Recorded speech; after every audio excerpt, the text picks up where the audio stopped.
Sementilli, when we left off, you were going to review your text communications with Monica after the date that Fabio was killed until January to June when Monica was arrested. Did you have an opportunity to do that? I did my best, yes. Okay. And as we discussed, there were hundreds of texts between you two? Yes. And I had asked you yesterday whether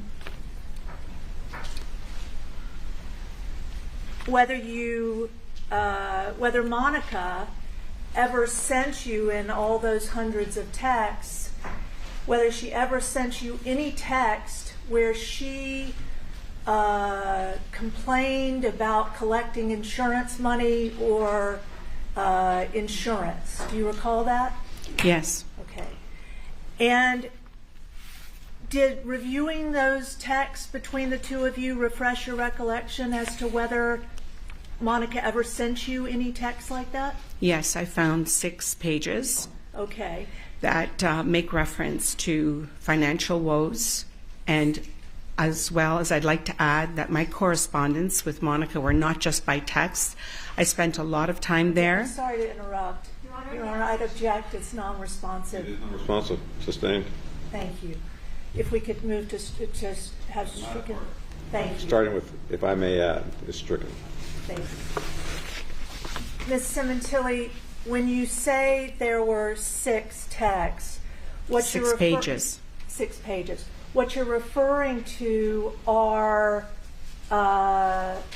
is a text string where you initiated a text to Monica on May 24th, asking her if she'd be okay with Marco, your common law husband, writing a letter for her to send. Is that correct? Correct. Okay. And you initiated that text on May 24th, correct? In response to our discussions. Okay. But you weren't responding to any text discussions, correct? That's not the only means of communication I had with Monica. Okay.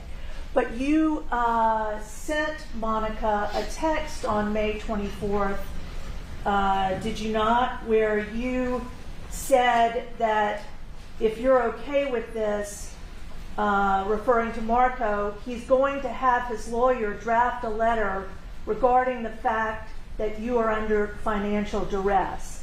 And then he's going to email it to you, and then you own it, at which point you send it to the insurance company and to the police captain department. Put them on notice, and then you'll see what happens. You wrote that text, correct? I wrote that text. Okay. Your Honor, if we may mark as Exhibit 608 a 3-page text string between Morella at 4165 and Monica at 818-424.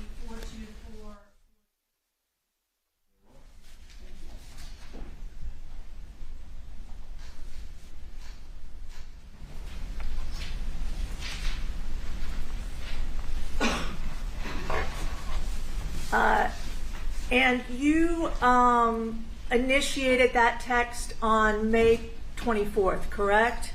Yes. At 8:12 p.m.? Yes. Okay.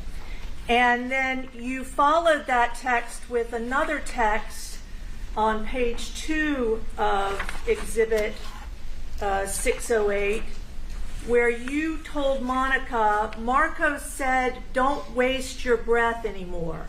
Send everything in an email. Create a paper trail. Did you write that to her? Yes, in response to her financial woes. And she responded, LOL, just got detective and captain email address today. I said I forget and get confused, and I want all info through email. I told him we are going to be homeless, and he said a few more weeks. But yes, please send me anything I can use. She said that to you, correct? Correct, and this is the conversation with her financial woes. I'm sorry. I just asked you if I'd like to answer the question. well, my question was, did she send that to you? Yes. Thank you. And you then sent her the following text. Okay, send him information such as insurance information, any names you might have at the insurance company, phone numbers or address, detective's name, precinct or address of police station, phone number and names, and of course all their email addresses via email to marco@rosewatergroup.com. If it's faster, you could take pictures of letter heads and send pic to 416-918. Wants to help you with this. You sent that text, correct? Yes. And Monica responds on page 3 of 608, okay, I'll send what info I have tomorrow, but I want to see it before it is sent to anyone. Did she tell you that in the text? In a text message, yes. Okay. And then you responded to her, Ms. Sementilli, at 8:39. As I said in the first email, he is going to email you the letter. We need the info to properly compose the letter, but we are not sending it to anyone. He wants to send you an effectively written letter that you will have to own it from you to them. You said that, correct? Correct.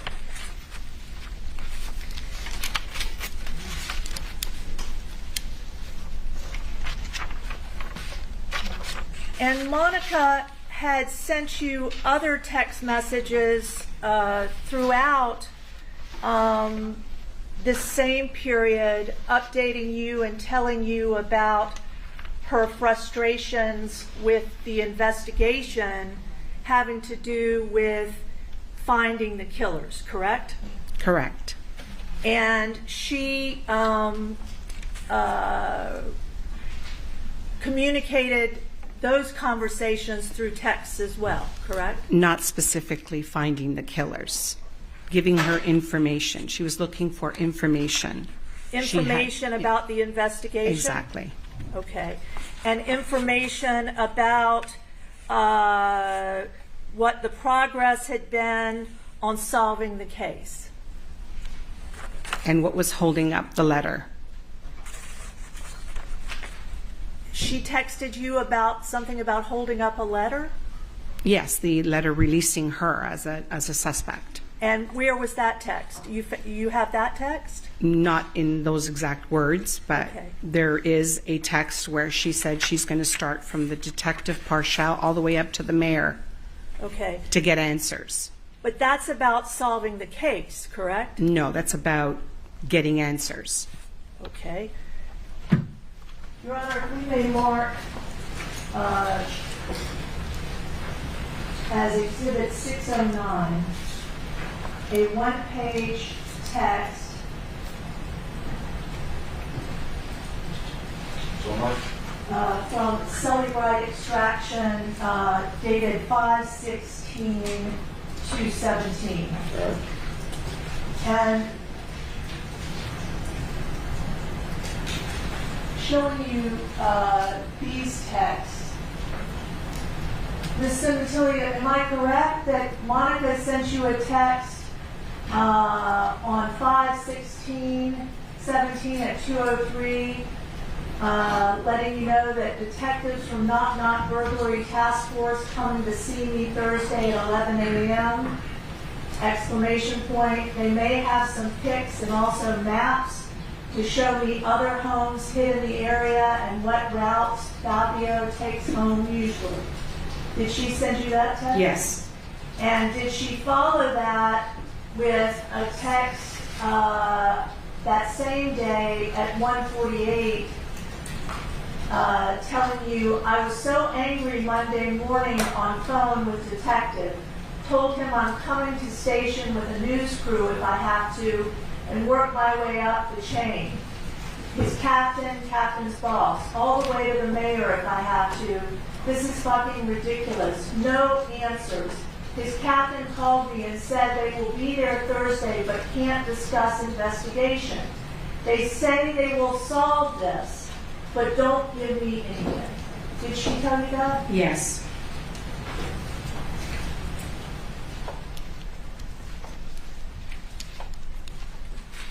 And that's nothing about getting any letter, correct? As I said, our communication was in many forms, not just text messaging. Ms. Sementilli, you testified earlier about Monica being late for an appointment one day because she was at a car dealership buying a brand new Fiat. I believe you testified, and saying that she'd gotten a great deal. Do you recall that testimony? Yes. Okay. But you were aware at that time, were you not, that your niece Bella had been in a traffic accident where she had totaled her Fiat? Were you not? Yes. Okay. And this was in May of 2017, correct? Yes. And you were aware that the car was insured and that they were replacing the Fiat, correct? I wasn't sure who was replacing it. All I knew is that she went and got her a new car. Okay. But you were aware she wasn't buying a new car, the insurance company, she was replacing Bella's Fiat with a replacement Fiat, correct? I didn't know the details.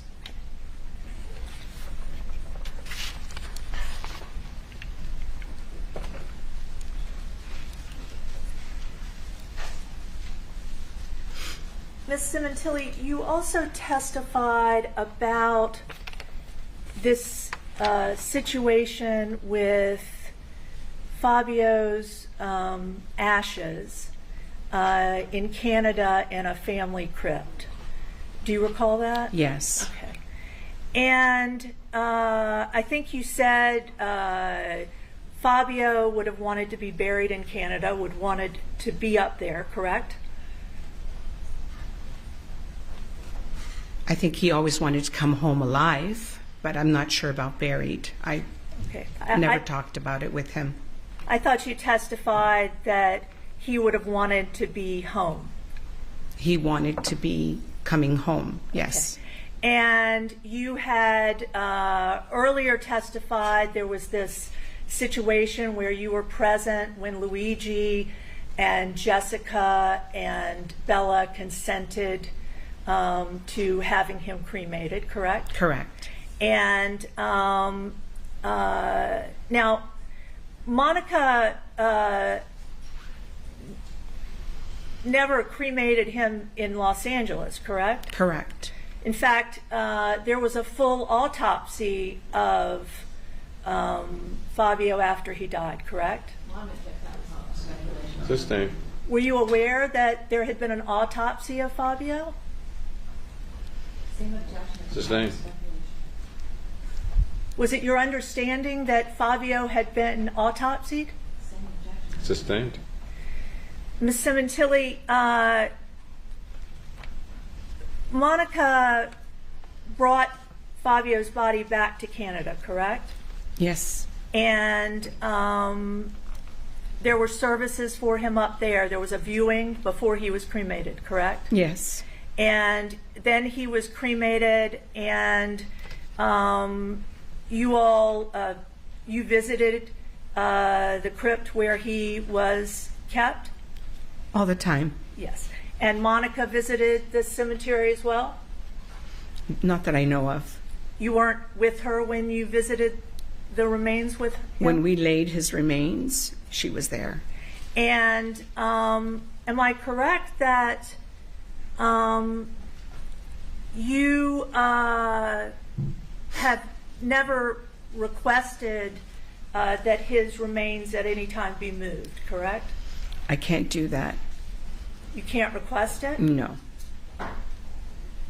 I'm not the signee or the next of kin, and it's her name, and unless she makes that change, he will be there permanently.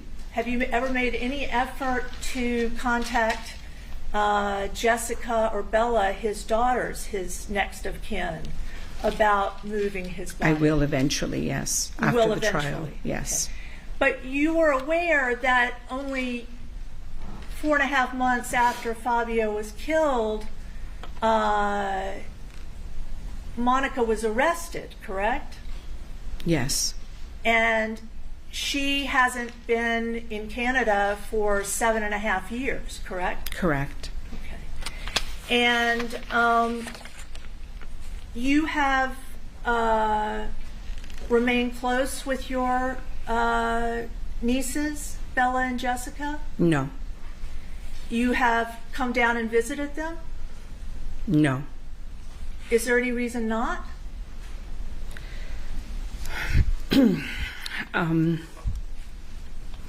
It breaks my heart to have to say this, but they were very disrespectful. They were unfortunately asked to not communicate with us with regards to anything about my brother. Objection calls for hearsay speculation.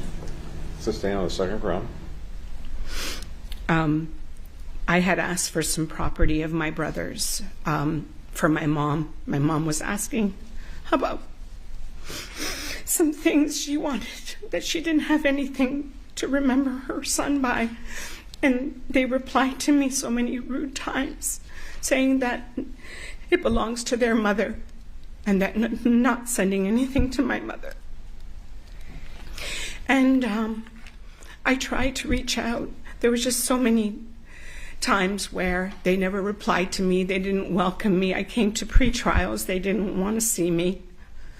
And their mother, their grandmother and aunt were there all the time, right after the arrest. So I had a very hard time getting through or getting to visit them. When did you ever reach out and try to see them when you were down here? Early part of the arrest. And did you do that by phone or email or text? Probably text or phone, yes. Or through their aunt or through Deborah Obad. And I tried everything I could in my power before I got the message that they don't want to see me. And you have those messages? No, I probably don't have them. They might have erased it, so I don't have stuff like that. Well, they couldn't erase messages from your phone, correct? I don't have the messages. Okay. And isn't it a fact, Ms. Sementilli, that you have sent derogatory and inappropriate texts repeatedly to both Jess and Bella about their mother? Well, I'm going to object. That's argumentative. It is. Let me be specific.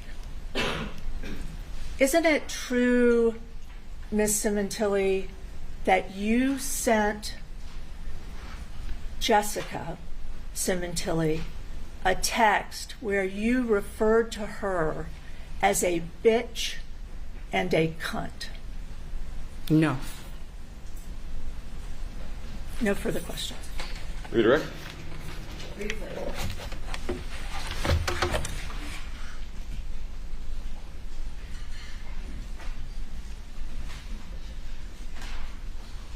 Ms. Sementilli,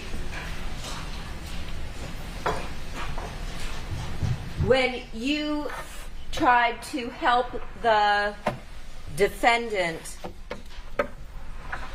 by having Marco write a letter for her to use if she wished, at that I don't know.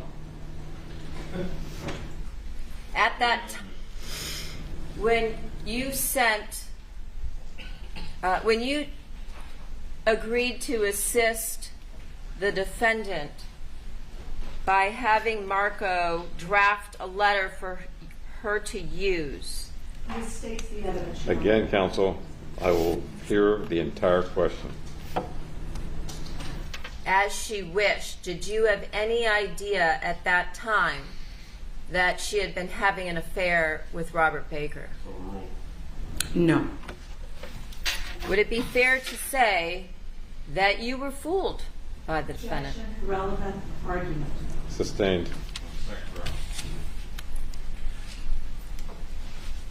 You also you were asked yesterday about the defendant's family initially not liking Fabio at the beginning.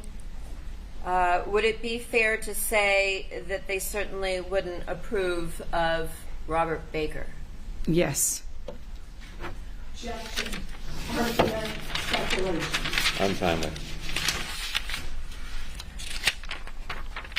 Had you and Antonio Quinteri met with Fabio on many prior occasions prior to that last time that you came to Los Angeles? Yes, correct.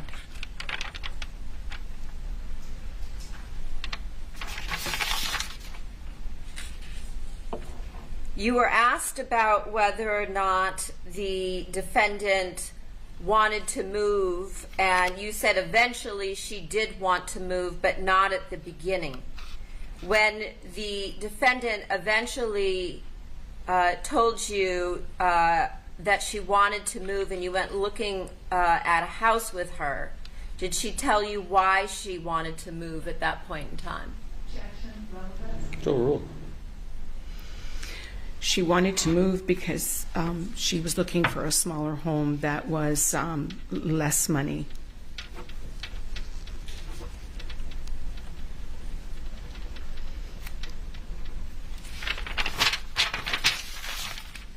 Did she ever ask you to look with her at homes back in the Toronto area? No, never.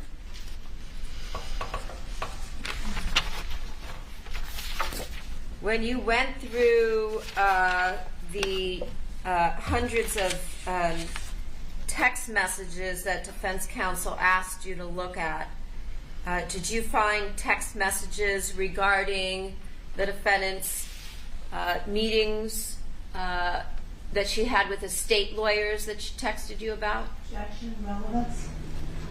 Still ruled. Yes. And did she also send you text messages about how much paperwork she had to fill out in order to collect the life insurance? Objection. This states the evidence. Still ruled. Yes, it was on the text messages. The text messages where yesterday it was represented that none of them had anything to do with money, correct? Correct, yeah.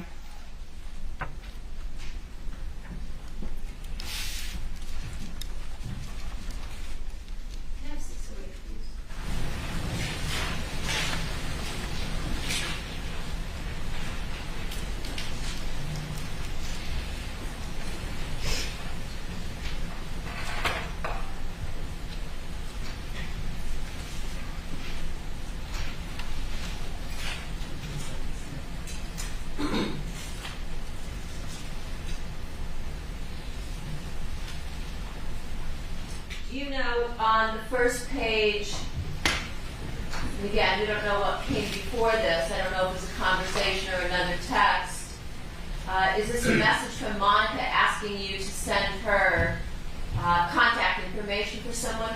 Yes. Do you recall who that was for? What date was that? This date is 5/24. It may have been the Canadian Hairdresser magazine.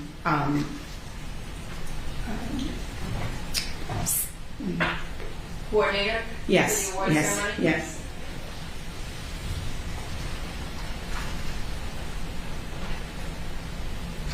And with respect to the text message that was pointed out to you by defense counsel from you to the defendant, where you said, and then you own it, what does that mean? Every time we had a discussion, I just wanted to tell her that Marco would help draft it, and then she would own it, meaning she could do with it whatever she wanted to before she sent it off. Okay. In other words, she could make edits, Yes, She could send it, she could not send it. exactly. Objection, reading. I will allow it. And this is with respect to your telling her that she can send it to the insurance company, to the police department, in order to put them on notice and see what happens. Correct, because she was always telling us constantly that it was a problem for her. It is. That, Excuse me, sustained. And was this in response to statements made by the defendant where she was telling you that she was having a problem obtaining the life insurance proceeds because law enforcement hadn't cleared her? correct.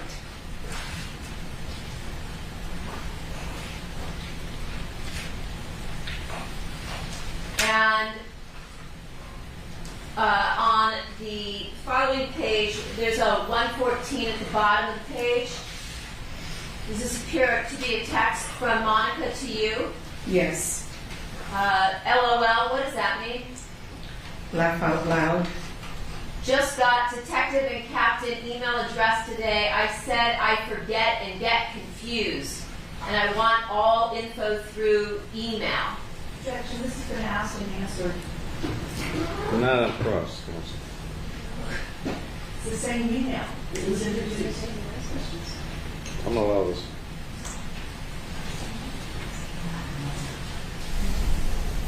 And here, did you indicate, did she indicate to you that basically she's lying to law enforcement and telling Objection, them argument. I don't know. I'll pick that she up. forgot and gets confused, and that's why she wants it all sent through her email? Still rule. Correct. And then, just as you stated earlier, the defendant says, I told him we're going to be homeless. Yes, she told us that many times. And then in the last line, she says, yes, please send me anything I can use. Correct? Correct.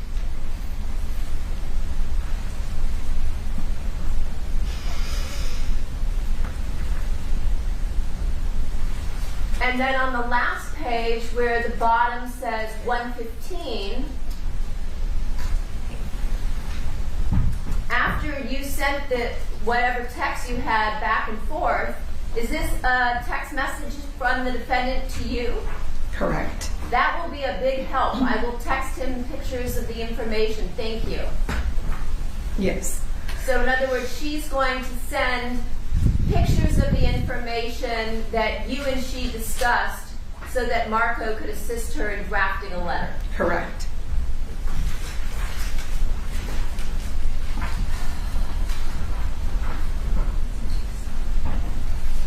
Please don't make comments.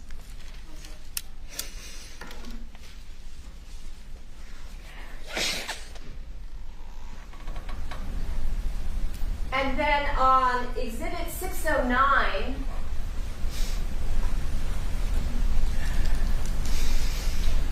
Yes. once again, is this a message from the defendant to you, detectives from Knock Knock Burglary Task Force, coming to see me Thursday at 11 a.m. exclamation point? Yes. They might have some pics and maps Yes. to show me other homes in the area and what routes Fabio takes home usually. Yes, she did. And beneath that, did she tell you, is this an email or a text message from her to you on, looks like,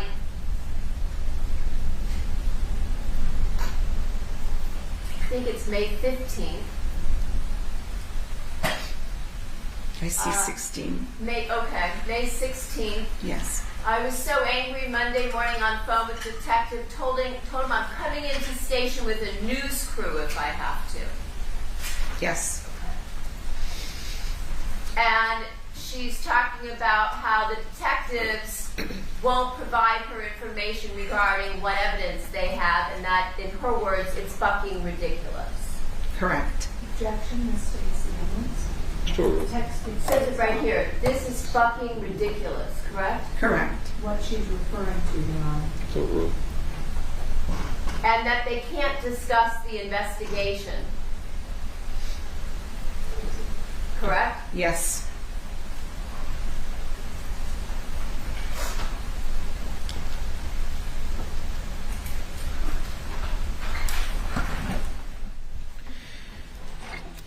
So you, at this point in time, were trying to assist your sister-in-law and your nieces in obtaining Fabio's life insurance money. Correct. And you believed at that point in time her stories that she might wind up being homeless. Objection, speculation, argument, It goes to her state of mind on why she's assisting. irrelevant. To stand on those grounds. You agreed to assist her because you believed her stories. Is that correct? Same objection, Your Honor. No, I'm gonna allow that. Correct. And in terms of who brought Fabio's back to Canada, that was something Wella did, correct? Correct. I have nothing further. Anything on recross? Yes, thank you. Showing you what will be marked as defense. I'm sorry, nothing. Will be I'm marked. sorry, Your Honor. May I mark, if the court pleases, Defense Exhibit 610, which is a text sent on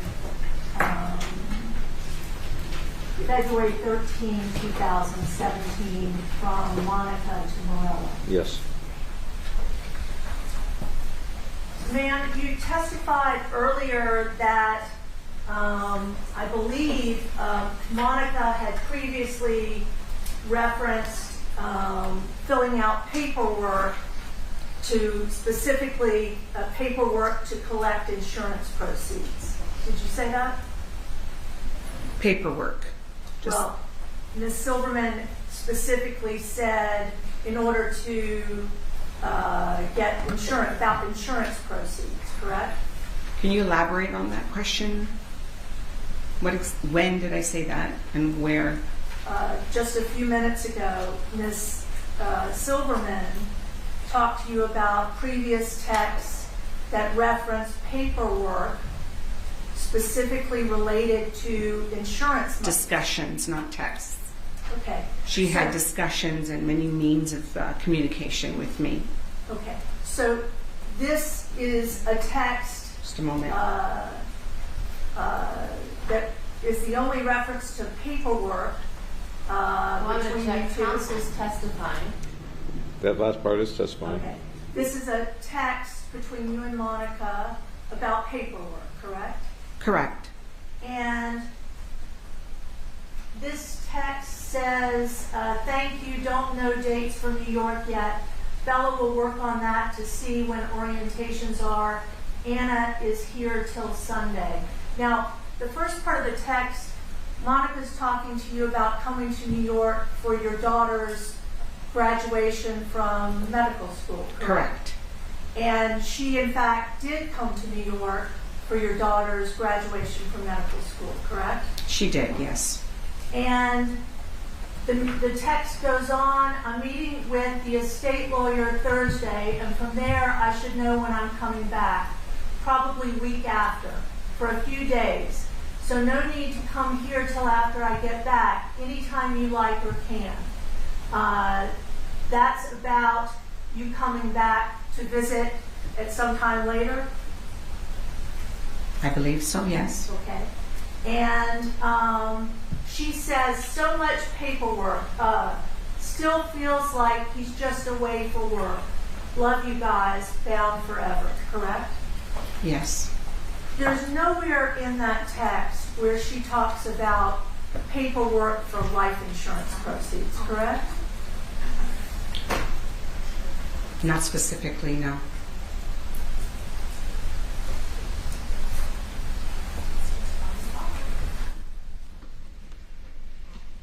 And finally, Ms. Silverman pointed out one of Monica's texts to you about her frustrations with the investigation. Do you recall that? Council record, you have Six. what on the projector? 609? Thank you. Yes. But am I right? She's talking to you about the criminal investigation, correct?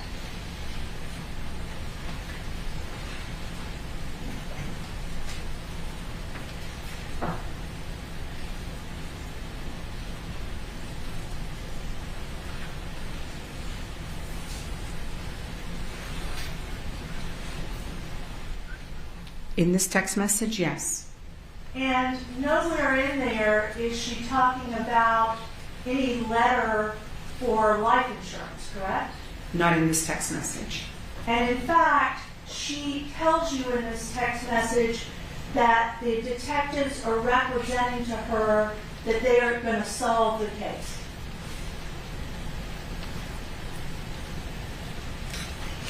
Yes. And not a word about life insurance, correct? Not in this text message. Nothing. Anyone further? Yes.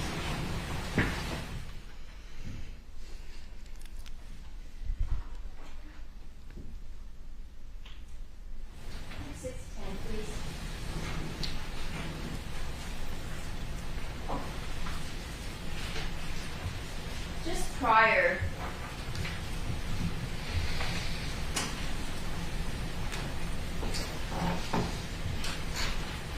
to the portion you were shown on 610,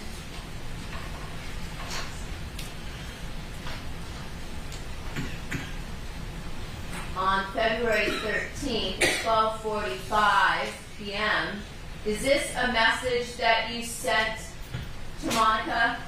Yes, it is.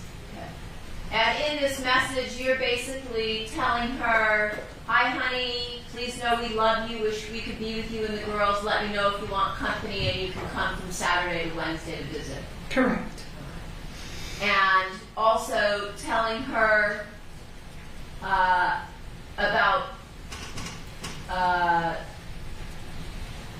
the graduation in New York for Vanessa's medical school. Correct. It was a date error. It's June 10, sorry, not January 10. I'm referring, to the date of the message, which is February 13th Correct. of 2017. Correct. That comes right before the defendant's response on that same date, correct? Yes. I was making reference to the body of the text message. I had my daughter's Yes. convocation date wrong. That's all. I just Oh. yeah. It was June 10. Right, that happened the week before the defendant came to Toronto for the Mural Awards, It was the same weekend.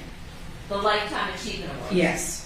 And when the defendant made mention of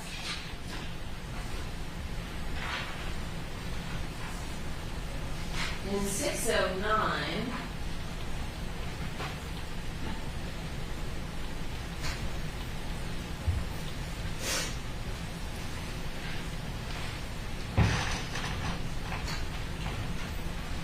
with respect to her conversations with the detectives, had the defendant told you and Marco on numerous occasions that in order to receive the life insurance, law enforcement first had to clear her Correct. and send a letter?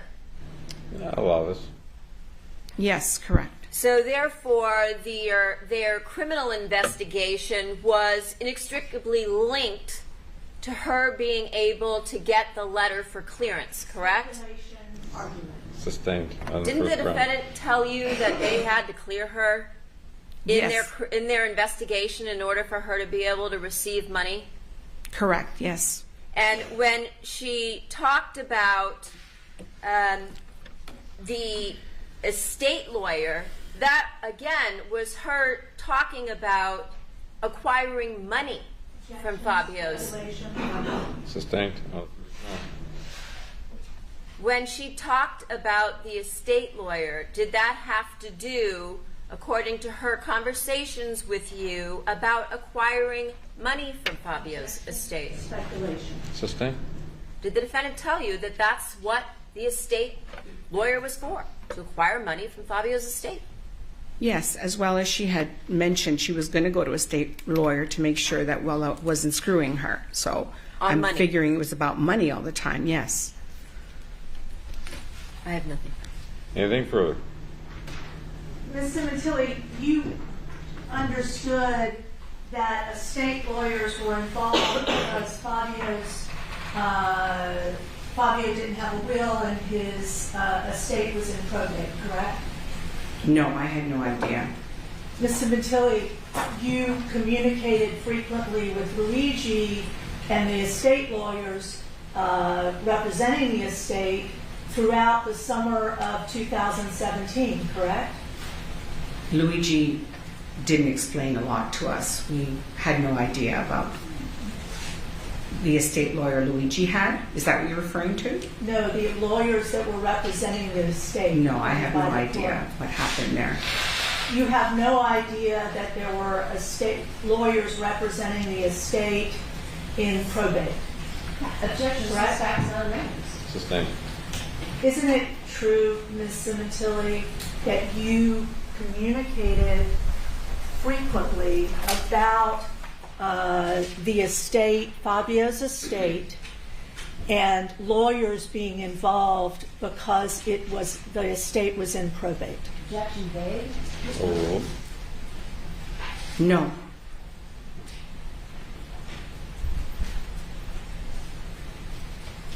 Isn't it also a fact, Ms. Sementilli, that you communicated frequently with Luigi about filing a lawsuit against Monica for money? Well, I'm going to object that it seems facts not in evidence. So It's ruled. also irrelevant and calls for hearsay. Overruled on all grounds. Can you repeat the question? Isn't it a fact, Ms. Sementilli, that you communicated with Luigi Sementilli about wanting to file a lawsuit for money against Monica Sementilli? I had discussions with Luigi because this is what he wanted to do. Nothing. Anything further by the people? Was that for a wrongful death lawsuit? Correct, yes. Anything further? No, thank you. Thank you, Ms. Sementilli. You are excused. Adjust the microphone so we can hear you, and for the record, say and spell your first and last name, please. Shawn Khan, SHAWN, KHAN. You may proceed. Thank you. Good morning, Mr. Khan. Good morning. What do you do for a living? I'm a security camera integration or installation company. Do you own a company? I do. And what is that company? First Digital Surveillance. So what is your background and experience within your company? Explain a little bit what you do. Okay, so I started out like an installer, and I still do installations.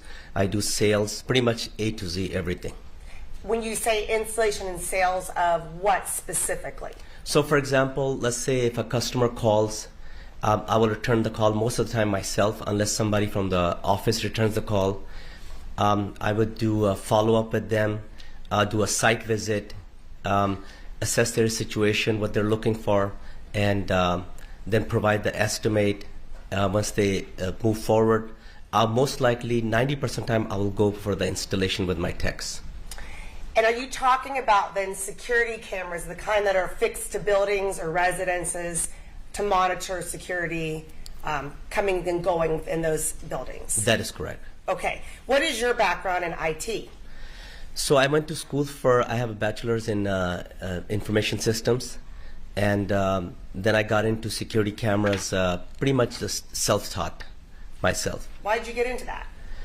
My older brother, I was helping him with security cameras in the beginning, and IT played a big role initially when we were using computers as DVRs back in the days. And then I decided just to move in this business.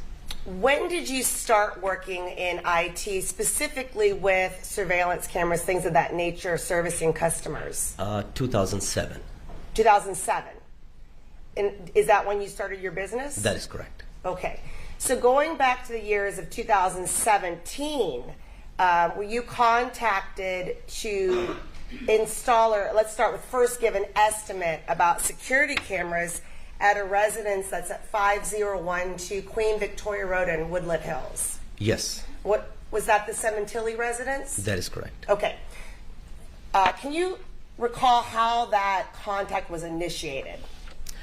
So I believe it was a Sunday that I got an email somewhere around like midday time from Mr. Fabio Sementilli. Your Honor, may I mark a 6-page document, a series of emails. It's the title is from Fabio Sementilli, and the 2 is info@CC installation. Is that correct? CCTV installation dash Los My Angeles. eyes aren't seeing that. CCTV installation, That'll be 128. and there's 6 pages. Showing you the first page then, do you recognize that email? That is correct. Okay, so the 2, the info@CCTV installation-losangeles.com, is that your business? That is correct. Okay, and it came from a Fabio Sementilli, and then do you know who this Calmati-Mo at Hotmail is? Yes, Who's that? that's for Monica Sementilli. Okay. The email speaks for itself, but what were you asked? Basically, just inquiring about our services and just I guess talking about what they have and what they would like to improve. Okay. Turning to page 2, a continuation of the email then? That is Is that correct. you that answered? That is correct. And you're asking if you're available Monday. What did you want to do on Monday? Site visit. So far, is this normal? Somebody contacts you and then you set up a visit? That is correct. What's the visit for? Evaluation to see what they have, what they're looking to accomplish. And then is that something that you go out and do? 99.9% I do, yes. In this particular instance, did you end up going to the Sementilli residence? Yes. Turning to page 3, continuation of the email chain. Again, is that from Fabio to you with Monica Sementilli CC'd on it? Yes. Okay, so you decided on, or Fabio's telling you Wednesday would be a good day, is that right? That is correct. And then turning to page 4 is just a continuation of the email. Page 5. Again, a message from Fabio to you, and this is all on the same day, Sunday, June 19th, 2016, correct? That is correct. And Fabio provides their address at the Sementilli residence. Yes. Okay. And finally, and there's a continuation on page 6. There's a, can we meet at approximately 11, and that was confirmed then? Yes. Okay. So then on that Wednesday, did you end up, that would be a couple days after Sunday, a couple days later, did you go to the Sementilli residence? Yes. What's been previously marked as People's 9, do you recognize that residence? Yes, I do. Okay. Is that where you went to look at their, or do your estimate and look at their equipment? Yes. Okay, explain what you did when you got there. So I believe initially I met with Miss Monica, and I usually when I get on site, I want to look at the equipment that they have, if it's existing setup. If it's new, then I just start with my own routine. And I believe during the initial phase, we got on the phone with Fabio, and he kind of expressed what he was looking to do, pretty much the same thing in the email. What did you, I'm sorry. No worries. Pretty much whatever that he mentioned in the email. And of course, when I get to see their equipment, their monitor, I make recommendations that, hey, this is what I recommend you do. The cameras are not looking good at daytime. They're probably worse at night. And I believe they wanted to add another camera for the front door. Okay. So backing up, and when you got to this resident, you met with, you said Miss Monica. Monica Sementilli, yes. Do you see her in court? Yes, I do. Can you please identify where she's sitting and what she's wearing? She's sitting right there and wearing white, I think, or beige. When you met with her, was there anybody else present with you? No, just myself. And as you indicated, Fabio was not there. He was not there. Did you see any daughters or girls, young teens there? No. Where did you first meet the defendant, who you call Miss Monica? I think we just met at the driveway first, Okay. and then I think she had the garage open already, I believe. And then we got on the phone. I think she put him on a speaker phone or something like that. Did you go in the garage? Yes. Why did you go in the garage? I believe that's where the equipment was. Okay. Exhibit 7, which has been previously marked. Do you recognize the photographs here? Yes, And was this an area that you were directed to by the defendant? that is correct. And where specifically? In the garage, towards the door leading to the inside of the house. Right? Right over here on the right photograph? That is correct. Okay. And what were you directed to? To look at their existing equipment, the DVR that they have there, and then the monitor that they had in the kitchen. I think it was like an older monitor, not working, I'm not sure. When you were in that garage that day on that Wednesday, where was the DVR? In the garage above this, the cabinet. This white cabinet right White here? cabinet, exactly. Up top? Exactly where you see all the wires. Okay. You see the wires, but when the defendant walked you into the garage, did she show you that DVR box? I believe she did. It was Okay. an older box. It was an older box? Yeah, which is pretty typical. When I go in, people have older boxes, older monitors. Sometimes they work, sometimes they don't. Okay. And then you also mentioned you went inside and saw the monitor, is that correct? Yeah, in the kitchen. I don't recall exactly. Was it behind this wall? But yes. You know what I mean? Mark is photograph 128, a photograph of a monitor. Be 129.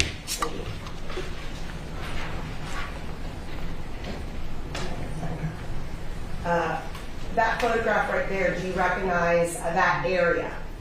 Yes, I do. Now, there's a monitor there. Is that the monitor, the area where you were directed? Yes. Did you end up, you're out surveilling now to do an estimate. Did you end up replacing the monitor? Yes, I replaced this monitor right here. Okay, so when you got there, it was a different monitor? I believe so. Now, this wall right here behind it, does that back up to the garage where the DVR was?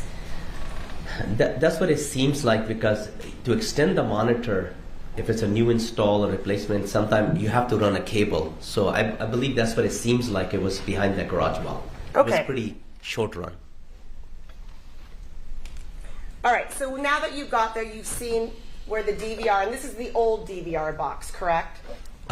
In the garage, yes. In the garage. You Yes. replaced that as well, ultimately? Absolutely, yes. Okay. So right now you're just at estimate point of view walking around. Where else did you go?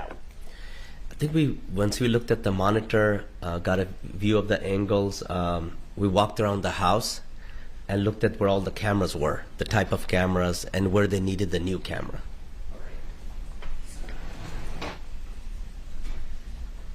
Landmark is People's 129. 130, Council.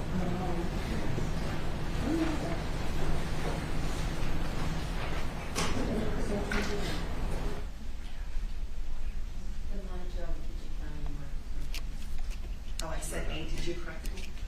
Okay, 129, sorry. This is, now you're going to mark something as 130? Yes, Landmark's 130. Where is that, please? It's an aerial surveillance camera placement, aerial map of the Sementilli residence. Very well. Okay. All right, can you orient yourself as this is an aerial map of the Sementilli residence? Yes. Now, there's a pointer in front of you, a stick, if you could pull that out right under your monitor, and then turn around the screen and just indicate then where the cameras were that you looked at. So we looked at this camera right here, this one right here, Okay, so I'm going to describe. You're pointing to the bottom left. There's a bottom left, yes. bottom left. There's Close a. to the street, closer to the street and the driveway. And where was that camera then? This camera was, we did not relocate any cameras, just Okay. upgraded the cameras or replaced. So I believe I replaced 3 cameras, because altogether they have 5 cameras. So in the picture, what you don't see is the intercom camera. The intercom camera is somewhere right here. And you're indicating right as an entrance into the Entrance driveway. into the driveway, yes. So at that location, entering into the driveway, you said there was an intercom camera. Is that the kind where you push a button if you wanted someone to let you in? Exactly. And there was a camera attached to it? There's a camera inside attached to it, not easy to replace, so we left it alone. Do you know if that camera was working when you went out there? It was working when I went out there, and it was working when we left. The camera in the bottom left that you just pointed to, there's an icon with a right triangle. If I may mark this People's 131, it's a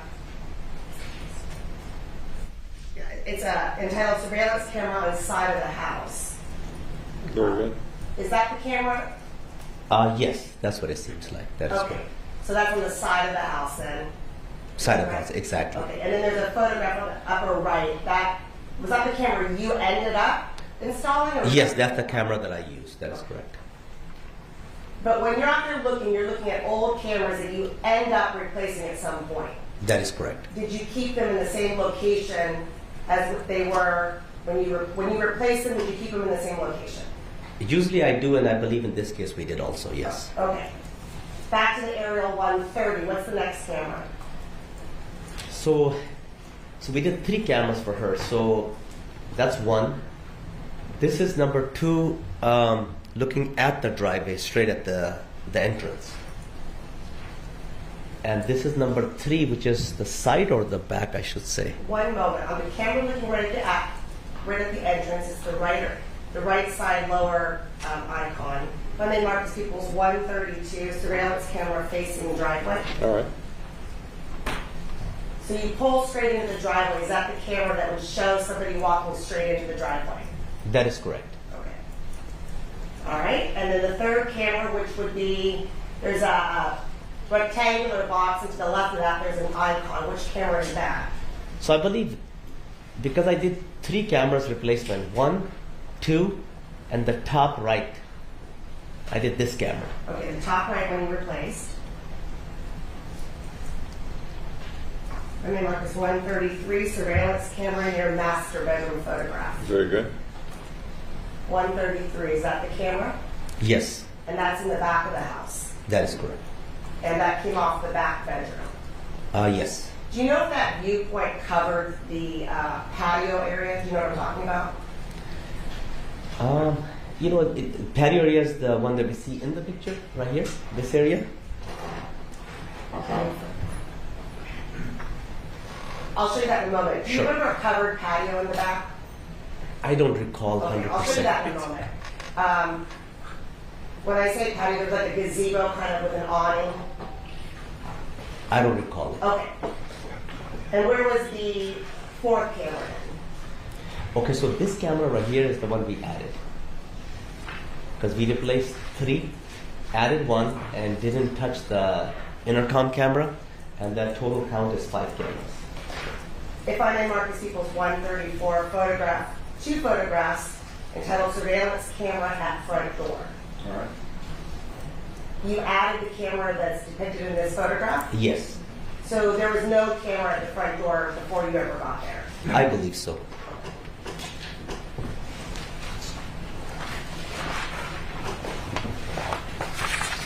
All right. So the whole time that you're looking at these cameras, is the defendant showing you those cameras? Yes.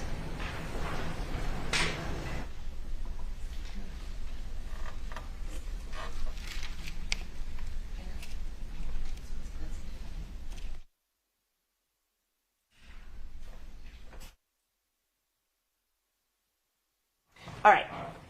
So talk about you. During that time then, she made a phone call to who you believe was Fabio on the phone. Yes. And then what was that conversation about? Basically, to get clarity on what Mr. Fabio mentioned in the email, and also based on my recommendation, after I did the site visit. So pretty much going over the scope of work, what he wanted to do, looking to upgrade, be able to access remotely.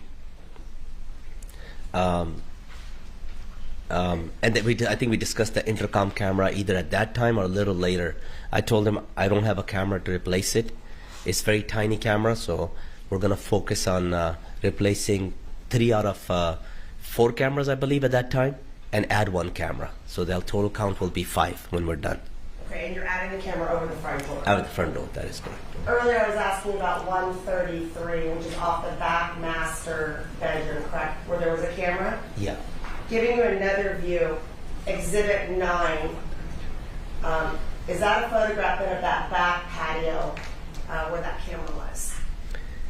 Yes, I believe, and I may not remember this very correctly because I didn't do the whole installation myself. I had an installer with me. Okay. I remember the whole front very good, so I don't recall this 100%.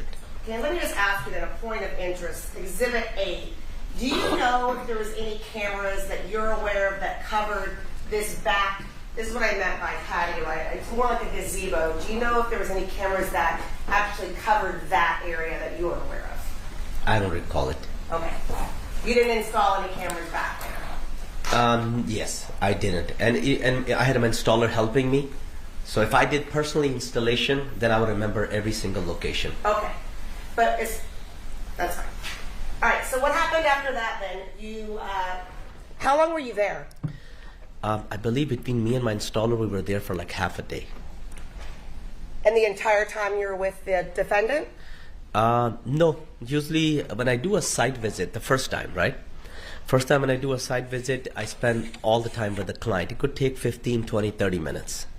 Second time when I go and do the installation, I usually, once I get from the client whenever I need access and all that, I like to work by myself or with my guy, So I think second time we had little interaction. Okay. You left at some point, obviously. Did you leave with your installer? I don't recall it. I think I did, but I don't recall it. And then what's the next thing you do procedurally? So before I leave, what I usually do is get the system on the internet. And I don't think the previous system was online. And that was one of the, it wasn't on the internet. That means you cannot access it remotely. Okay, well, wait. Let me back you up. We're talking about, we're still at the walking around, look at the cameras. Oh, initial visit? Okay, sorry. Did you end up then sending a proposal to both the defendant and Fabio? Yes. Okay. Let me mark this people's 135. It's a 16-page document of emails including a proposal. Very good. So that same day then, Wednesday, June 22nd, 2016 at 1:04, do you recall sending this email then to sementilli.f@pg.com and again, calmati-mo@hotmail.com? Yes. Okay. And that was, to your knowledge, Fabio and Monica? Yes. Okay. So what did you include here? You mentioned a proposal.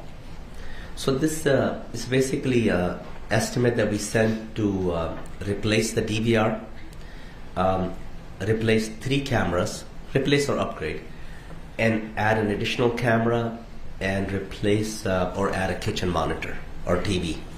And does that come with a new DVR box? It definitely comes with a new DVR box, yes. Turning to page 2, is that your proposal? Yes. And your proposal total was $1,798.50. That is correct. Now there's some language in here in your proposal. One of them says you can do almost anything, everything on your phone, like watch live recording, save live or recorded image and video, send image or video. What does that mean? So basically it means is once you get the system on the internet, you can view the cameras simultaneously, multiple channels, 4, 5, you can see the whole house in one's view, up to 16 cameras. So if you were, well, we'll get into how you do that, but if you were to log on your phone, is it through an app? It is through an app. Great. You can pull up multiple cameras at once? You can pull up multiple cameras at once. So if the Sementillis had 5, could they watch all 5 cameras from their phone, assuming they have the app at one time? Yes. Okay. When you were out there for the first walkthrough, did you talk about this remote access with the defendant? Absolutely. And what did you tell her? That you'll be able to access the cameras on the phone PC, Mac. That's why we put that, a detailed description, because this is one of the reason people upgrade their equipment. Most people who upgrade their equipment, they cannot view their cameras remotely because of limitations on older systems. Was this an older system that you were upgrading that didn't have that capability? I believe so, and it wasn't connected either to the network, so I did that myself. Okay. So the previous camera system, you weren't able to view it on a phone as far as you knew? That is correct. All right. So you sent the proposal. The next day then, zooming in here, which is Thursday, the very next day, did you receive this email then back from the defendant, Monica Sementilli? That is correct. And was that the go-ahead that you were going to go ahead and do this installation? Yes, that's what it looks like. And that's page 4. On page 5, is that you just confirming that it's approved? Yes, just to reconfirm. Okay, now at this point, according to the email, you're only communicating with the defendant. Fabio is not on these emails anymore. Is there any reason why? Not sure. Yeah, seems like this is that was the first email that where she took over. Okay. And by the way, you never met Fabio, ever? I've never met Fabio, no. Okay. Page 7, again, is it clear as well? Again, the same day, Thursday, the day after you sent the proposal, that's the defendant telling you, yes, we want to proceed. That is correct. Okay, and again, no conversation with Fabio about this? No.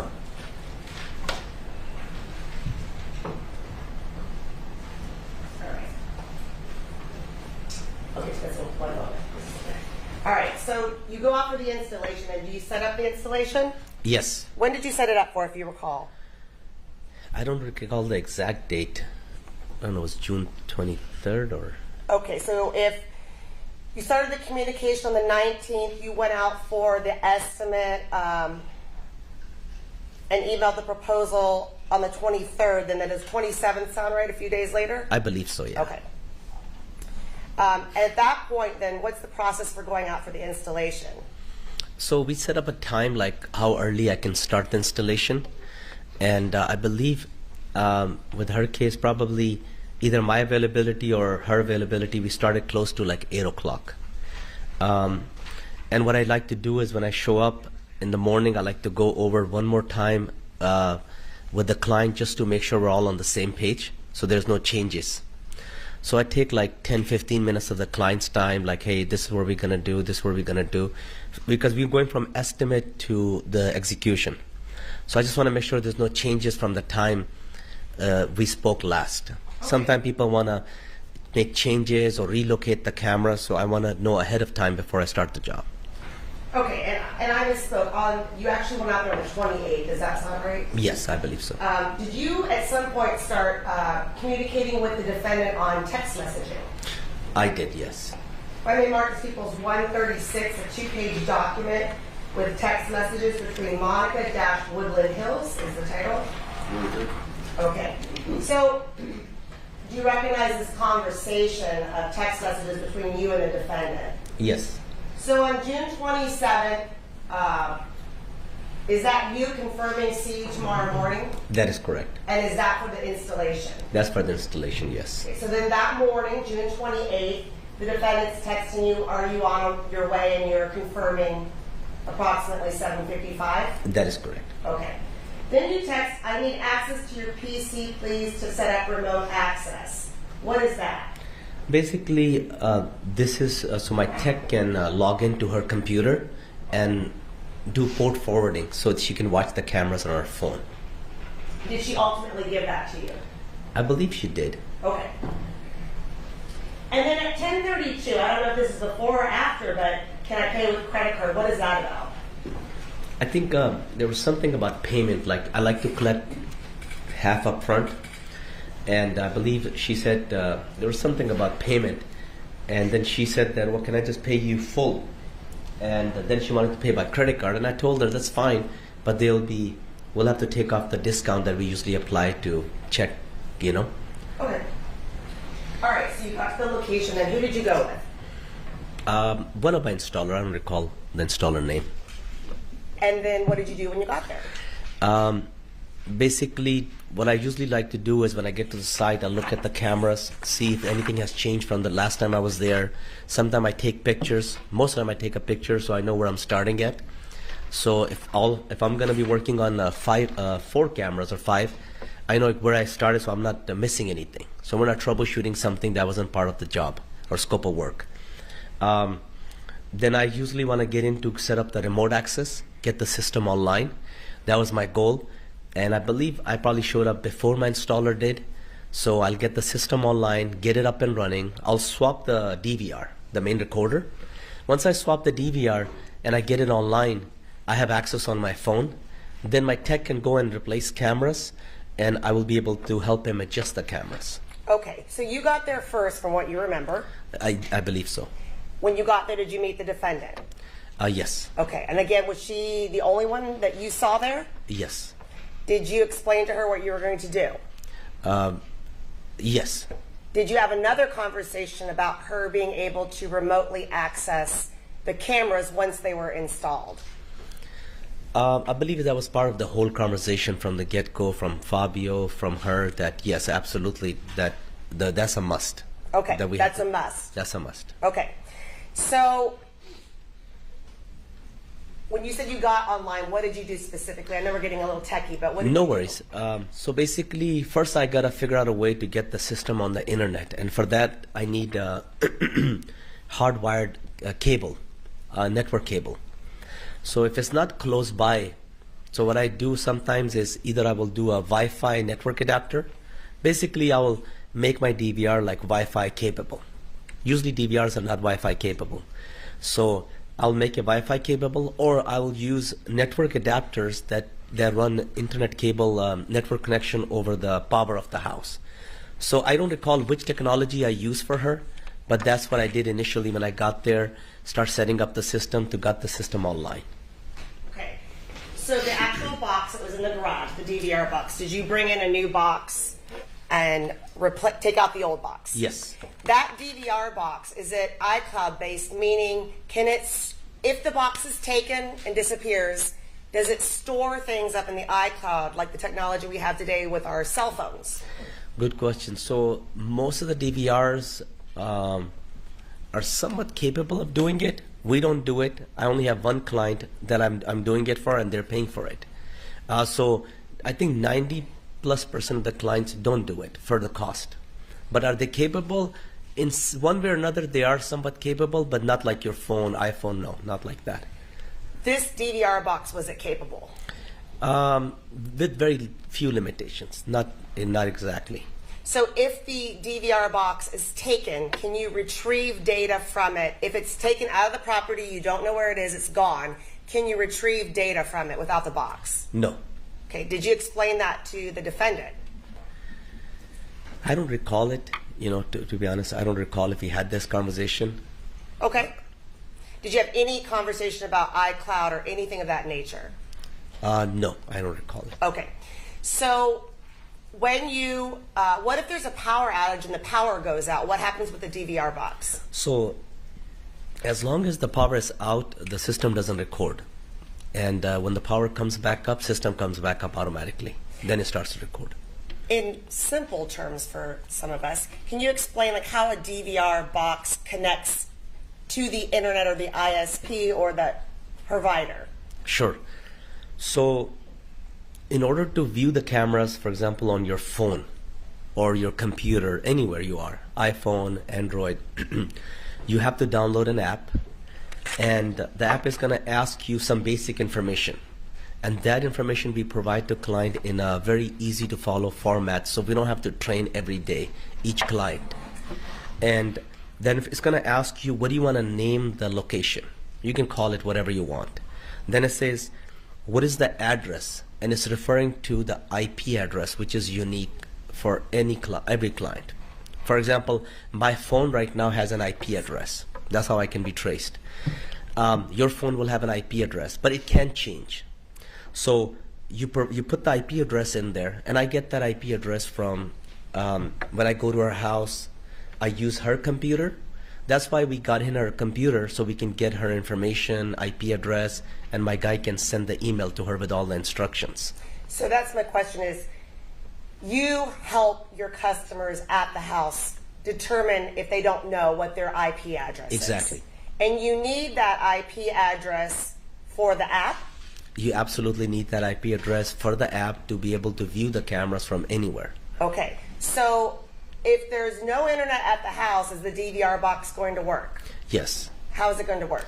So the DVR is a standalone box. It's the cameras are connected, hardwired behind it. It doesn't require internet. But for you to view the cameras remotely, internet, you must have internet.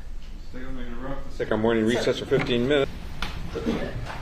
Mr. Conlon, we were just talking about the IP address. You were able to determine then the IP address at the Sementilli residence. That is correct. Now, during this, are you providing information to the defendant during this time?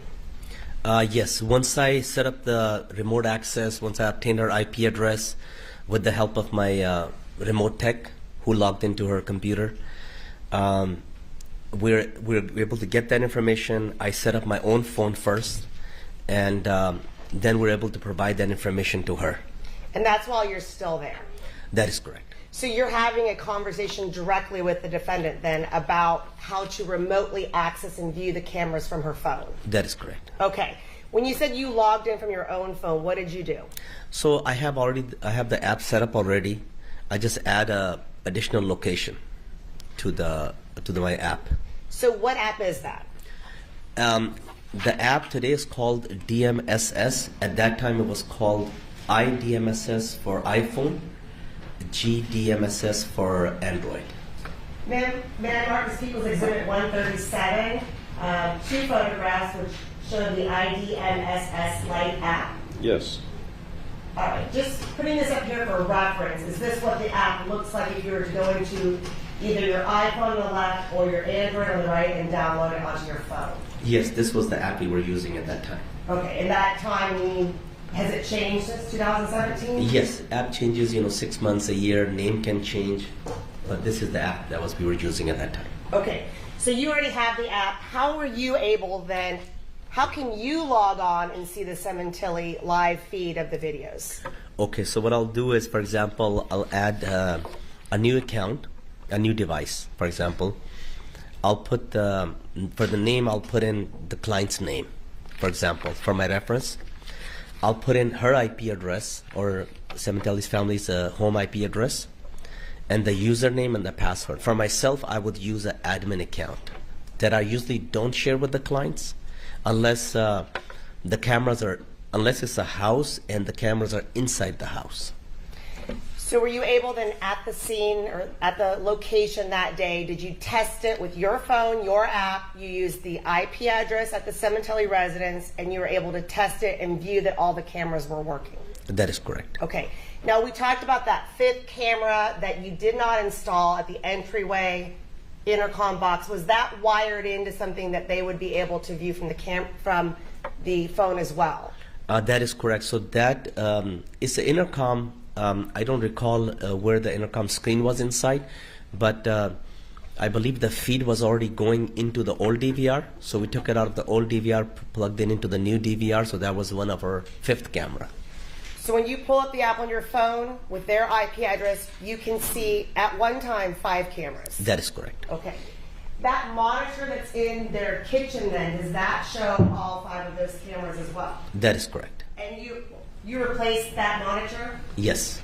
So that was a brand new one? It was a new one. That is correct. Right. Did you show them before you left, did you show the defendant how to access it with your app and what you were doing? Yes. So you went through it on your phone with her? That is correct. I usually do that. I don't recall if I did it with her specifically. One of the reasons I don't want to do that is because people get like all, they say, oh my God, you're watching my cameras on your phone. Are you going to be watching it while you leave? So sometimes I do it, but I necessarily won't pull up their home on my phone. I'll pull up like my home and I'll show them how the app works. In case I'm not around while the cameras are up. I can connect her phone to her system without having the cameras connected, right? Because the system could be up to the internet, but no cameras connected. So that was something that, was that something she told you she wanted, was to be able to remotely access these cameras from her phone when she's not at home? Absolutely. Okay. Did you ever have that same conversation with Fabio? Other than the request he had in the original email, no. Okay, so you never talked about the logistics of the cameras and how to access it with Fabio? No. So after that first interaction, when you got the email and she put him on speaker when you went out for an estimate, did you ever really communicate with him again? I don't think so. Okay. Was your point person then, or your person that you communicated with the defendant? Seems like, yes, that's what it seemed like. Once I sent the estimate, the approval came from her. Okay. That was it from then on. All right. So then after you leave, what happens after all the equipment's set up, you've tested it, it's working on your phone, then what's the protocol? What happens next with the customer? So my phone tech is supposed to do a follow-up with the client, send the welcome email. We call it a welcome email. It's the instructions that basically tell her what app to download, that information, and he's supposed to do a follow-up to make sure that if they have any questions regarding the instructions. Okay. And if I may mark as 138, 3 pages email from tech support at cctvfirst.com to kalmati-mo@hotmail.com. All right. All right. Putting this email up here, then this is the same day, Tuesday, June 28th, 10:37 a.m. From the tech support. Who is tech support within your company? At that time, it was a gentleman by the name of Nasir that worked with me. And is this a standard email that goes out to all of your customers? That is correct. But this specific email went to the defendant, correct? That is correct. Okay, and then can you explain what information you're providing to her? Basically, it's telling the client that how many ways you can access the cameras remotely, giving them instructions on Internet Explorer, Firefox, if they decide to go that route, giving them a username, password, the unique IP address, and then plugins they may need for Mac and Windows. Okay. On page 2, and I was showing you page 1, or page 2. Is there more, same thing here, specific instructions for an iPhone? Yeah, so this one is, as simple as we can, instructions for the iPhone. For anybody who has never done it before too, they tells you download and install the IDMSS Lite or GDMSS Lite from App Store. So whatever they type in, based on their phone, the app will pop up if it's I or G. Then it tells them exactly step by step what to do to set up the app with no supervision, no involvement from us, hopefully. And is this the same information that you'd already verbally gone over? Yes. At the house? That is correct. Right.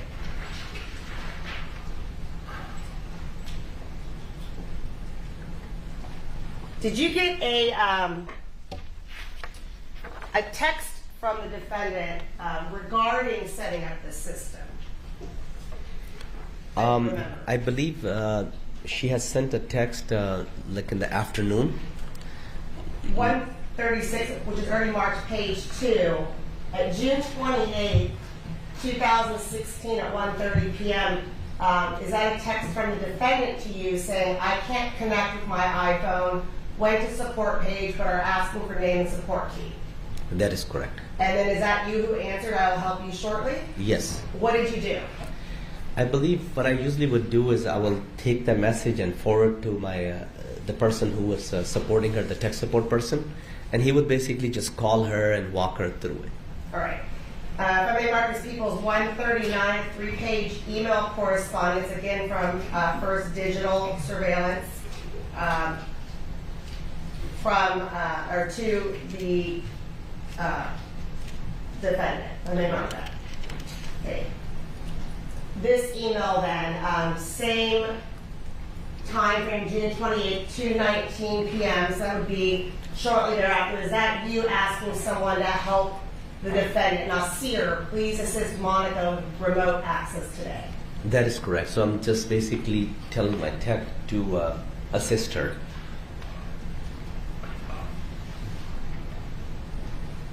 And then at 12:50 p.m., did that same email go back out once again explaining how to download the app for her?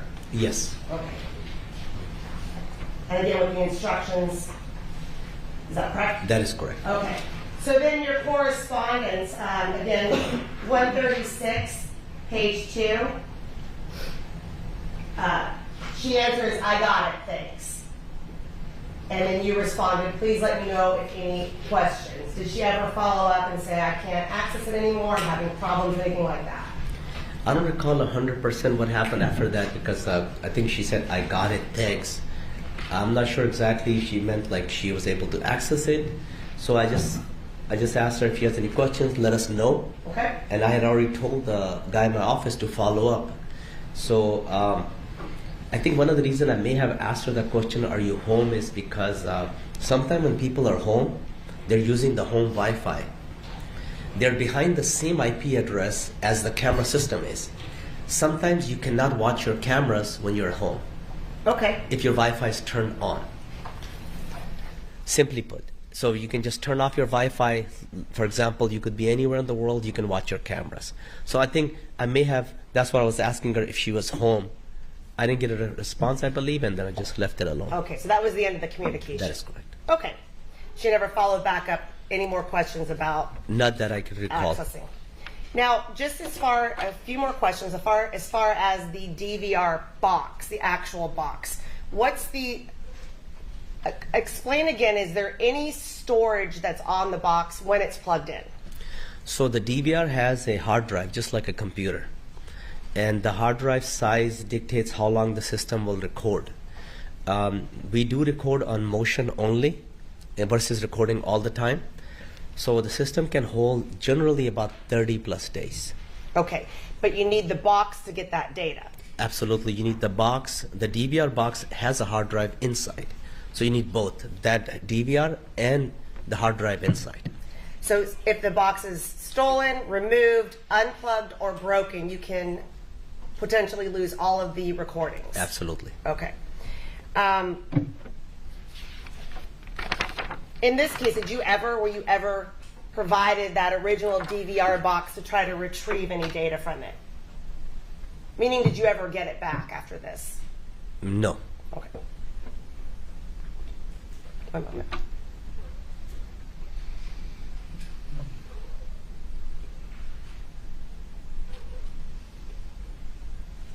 And then these cameras that you upgraded, were they?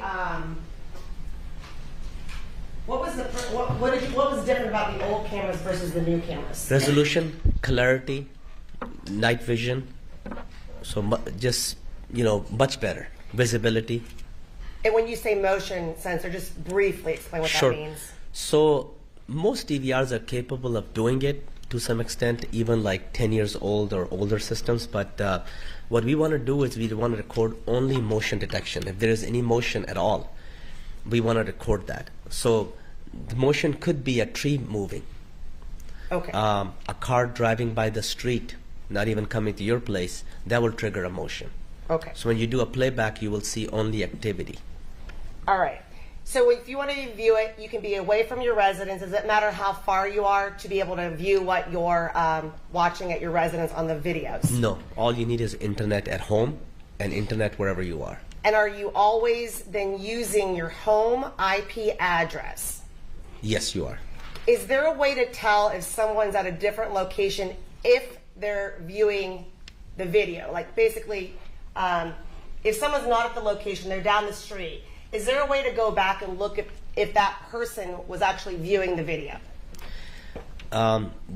There's two ways I think you can tell. The simplest way is if you have the DVR, you can see the log live, or you can do the history search. So the box would have a history if someone logged in and viewed it, but you need the box. You need the box. Okay. What's the other way?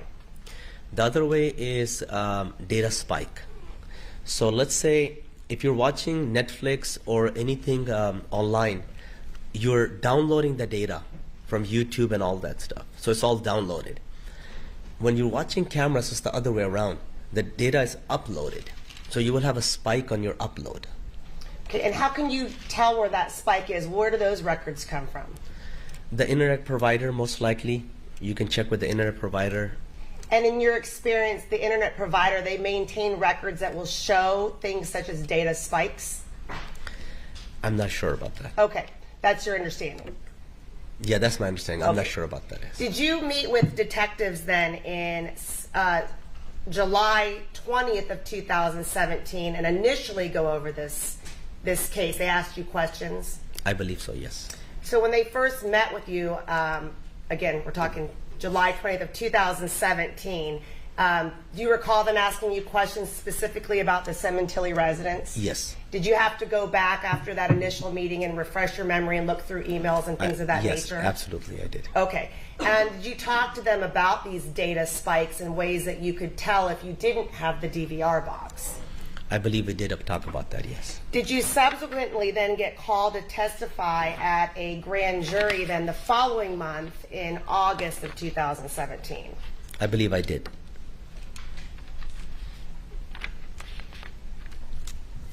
Hold on a moment.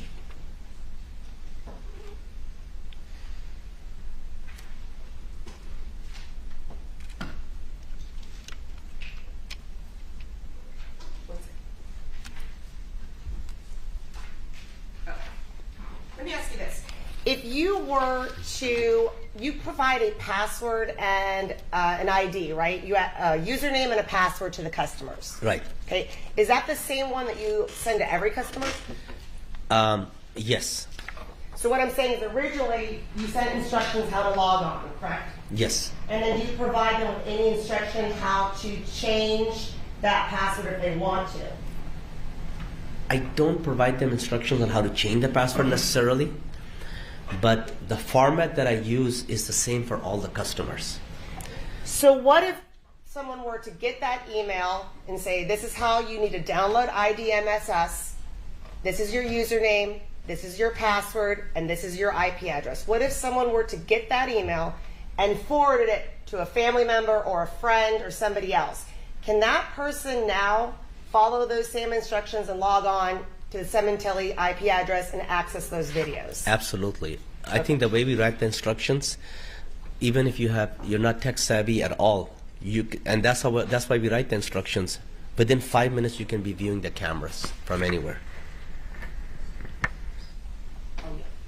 Okay, so also while you're out and about, and we talked about the data spike, can you be on other apps while you're watching those videos? Let's say Yes. you're out somewhere and you want to look at your home surveillance. Can you have other apps? Let's start with, can other apps be open? Absolutely. Can you be on like YouTube and be watching your videos from Absolutely, surveillance? you can. How does that work?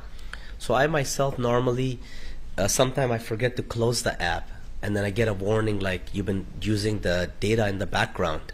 So I would sometimes have the cameras on, and I would go to WhatsApp myself, or if I want to go to YouTube, and I'll leave the apps on sometime myself, and it works simultaneously at the same time.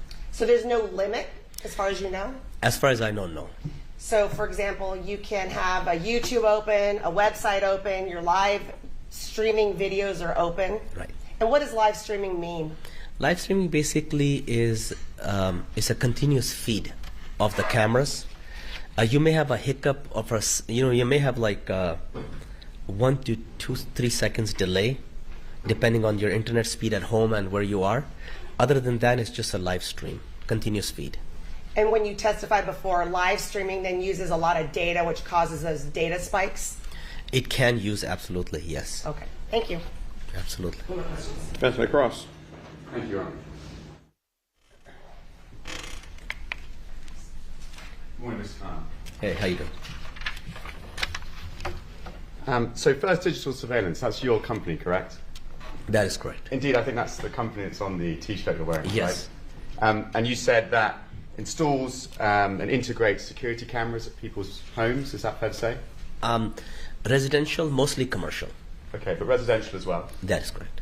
And you started your company in 2007, you said? I believe so, yes. So in 2016, it's 2016 you did this install, wasn't it? That is correct. In the middle of the year, in June, correct? That is correct. So in 2016 you've been operating for 9 years, right? I believe so. Okay. And how often would you say you did installations? Was it sort of once a week? What would you say at that time? 5 days a week, 5 to 6 days a week. So a lot of installations. Absolutely. All right. And that's obviously many, many a year. So from your experience, this installation you did for the Sementillis, it was nothing out of the ordinary what they were asking for, is that right? That is correct. And someone requesting remote access, is that a common thing people ask for? It is a popular thing? It's common and popular. That is So, correct. so again, someone requesting that, it's nothing unusual, out of the ordinary, right? It's not unusual. All right. I just want to ask a little bit about the setup, but let's start with how the setup came to be. So as you've confirmed, it was Fabio Sementilli who reached out to you first, correct? That is correct.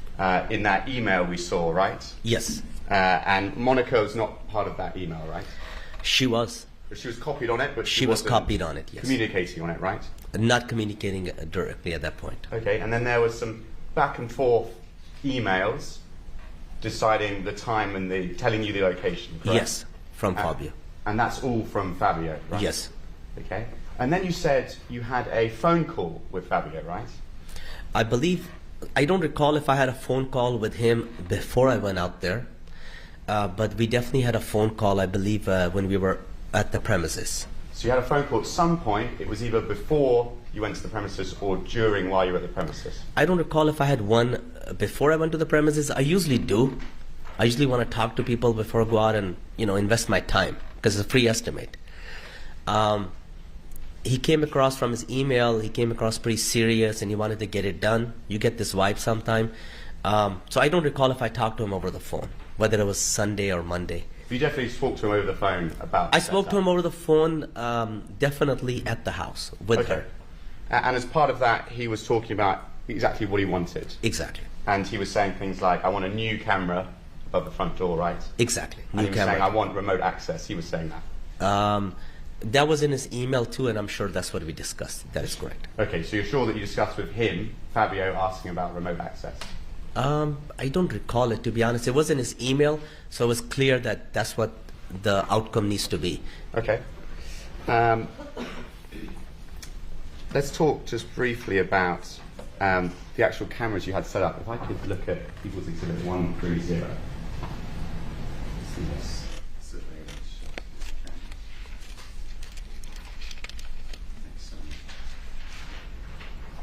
Ms. Clark, showing you People's Exhibit 130. You see this? Yes, And these are the cameras that you were working on, correct? that is correct. And you replaced 3 of them, is that right? Yes, And then you installed a new one. yes, And the new one, as I understand what we testified to earlier, is the one right in the middle here, correct? that is correct. And then these are the 3 you replaced, correct? Yes, These are obviously all external cameras, right? that is correct. No internal cameras you worked on. And no internal cameras that I can recall. And just to clarify, these are fixed cameras, they're not movable, right? They don't move themselves. That is correct. And you can't move them, they just have a fixed point of view. Their right? fixed point of view, yes.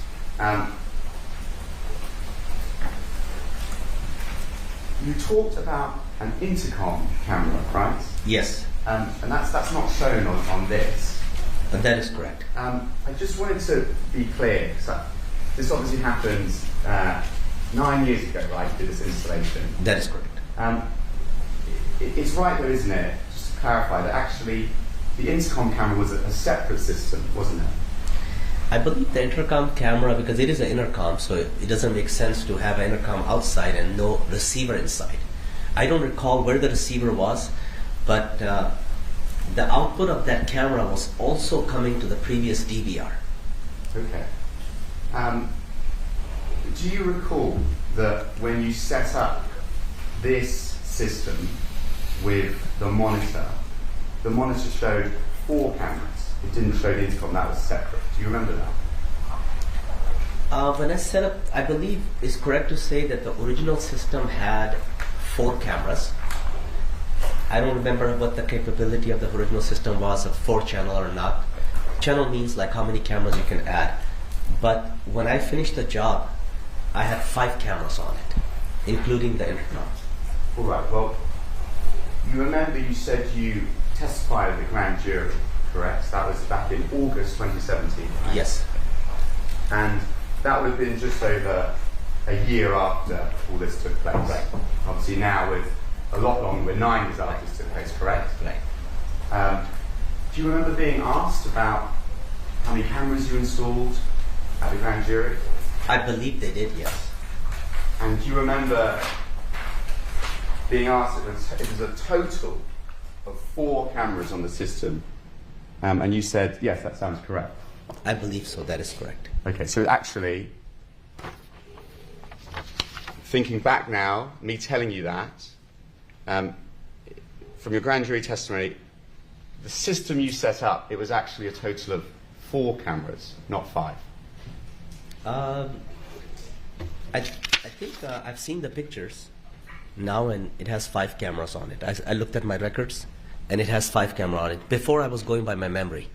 So I've looked at the client information, and it had 5 cameras on it total, including the intercom camera, which we did not touch. Sorry, just one moment.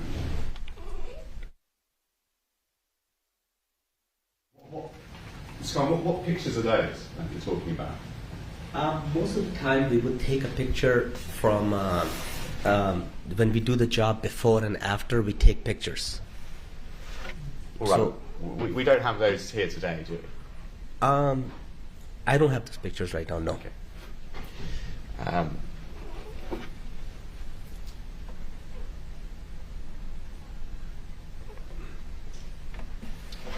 Sorry, just one moment.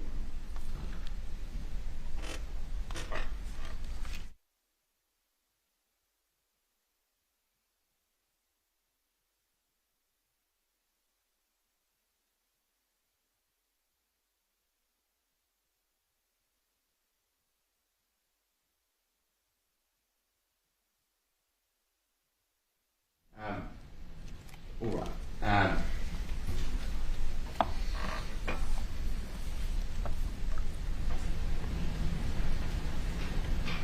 Just some technical questions, though. You were saying how it needs to connect to the home IP address. It Yes. absolutely has to in order to be video, correct? Yes, So there's no connection to the home IP address. You can't live stream video from your phone, right? that is correct. And that's because it has to connect to the DVR, which is then connected to the security cameras. That is correct. And obviously, if the DVR is taken, there's absolutely no way to view the security cameras. If the DVR is taken, then you cannot access it. That is correct. Looking at this picture back again, so this camera here, it has a cone that shows the field of view, correct? Yes. So this would capture, I think we saw another prosecution photo, this would capture this area here, correct? That is correct. But there's no cameras that you install that you know of that capture this back patio area. Objection. Can we just describe what this area was? Sure, I think it's described by the people as the side patio, which is next to the master bedroom.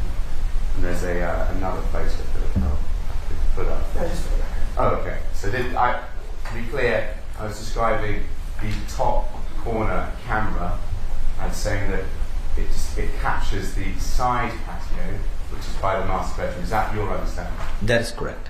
And then the other patio area I refer to as the back patio to the left of the house.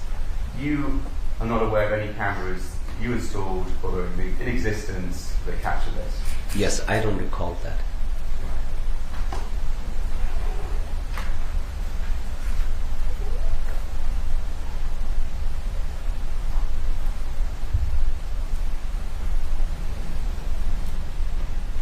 I think you also said that when you were there, installing the cameras, you were with Monica Sementilli, correct? Yes. And you said you don't have any recollection of speaking to her about iCloud or anything like that. I don't recall that, yes.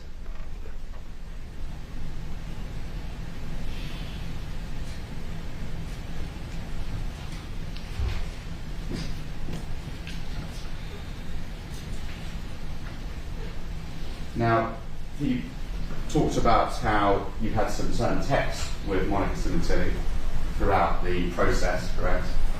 Say that question again. You had some text communication with Monica Sementilli. Yes, throughout text the process. communication, yes. Can I just have one? I'm so sorry. Thank you. But it's true that there were communications that were also sent to Fabio Sementilli, like the proposal, for example. Yes, Okay, so the proposal was sent to Fabio, correct? that is correct. And it was addressed to him, correct? Yes, And the invoice that was also sent to Fabio, correct? yes, And that was addressed to him again, Fabio Sementilli, right? yes. I don't recall if we had CC'd Monica on every conversation. Seems like she was CC'd from the beginning, from Fabio. We may have continued that trend. All right. But regardless of what it could be CC'd, these things, the proposal and the invoice were sent to Fabio Sementilli, with him named them. Yes, And you were shown a document which was the instructions being sent to Monica Sementilli. Remember that? yes, It's also true, isn't it, though, that the instructions were also sent to Fabio, weren't they? I believe they were both CC'd on it. Right. They were sent to both. And then in your later email, there was a later email where you were showing where you contacted your tech support guy, I think that's it. Do you remember that?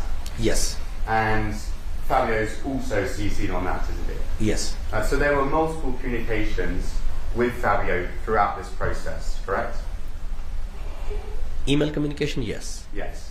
Multiple email communications. There was him initiating contact, right? yes, Him having a back and forth with you. yes. And at that point in time, you didn't know who Monica Sementilli was, did you? Say that one more time. When you had the first initial email communication with Fabio Sementilli, you remember that? Yes, And then you had a few more emails after, which would just clarify the time and the address. yes. At that point, you never met Monica Sementilli, had you? No, And you didn't know who she was at that point? Right? that is correct. And then, obviously, you send the proposal and the invoice and the instructions to Fabio. Yes,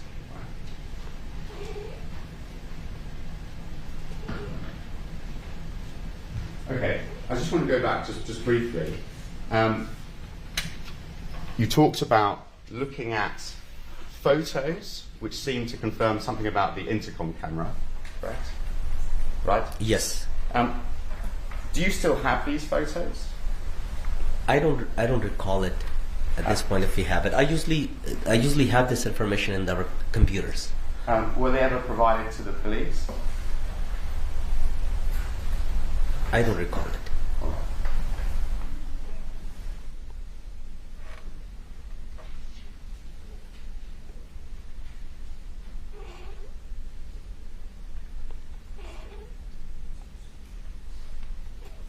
I just wanted to ask you just another technical question in relation to the IDMSS app. So you spoke about how you can have it on your phone Yes, and it can run in the background, right? That's yes, what you were saying. yes, So you can switch to another app, right, such as WhatsApp or YouTube, correct? right. And then the IDMSS is running still in the background. That is correct. And it could still be using data if it's running in the background, correct? It can still be running the data. That is correct. Right. Even if you're not actually looking at the app. That is correct. Okay. And another thing, I just wanted to clarify. The iPhone doesn't have a split screen function, does it? Not that I know of. Between multiple apps. Right. You can't look at them Two on apps. the same screen at the same exact time, can you? I'm not familiar with it. Okay. So, when you talk about doing things simultaneously, just want to make this clear, is what you mean that you can have the IDMSS open, and you're looking at the home surveillance cameras, for example, but then if you want to look at YouTube, you have to minimize it and then go to YouTube, is that right? Yes, So you can't actually look at them both at exactly the same time. that is correct. You have to minimize one and then you switch over to another, correct? That is correct. And that's the same if you wanted to text message, for example. Yes, You couldn't actually text message at exactly the same time that you're viewing the cameras. You'd have to switch over to the text message app. that is correct. Okay. And the same with WhatsApp or another communication app. Is that correct? That is correct.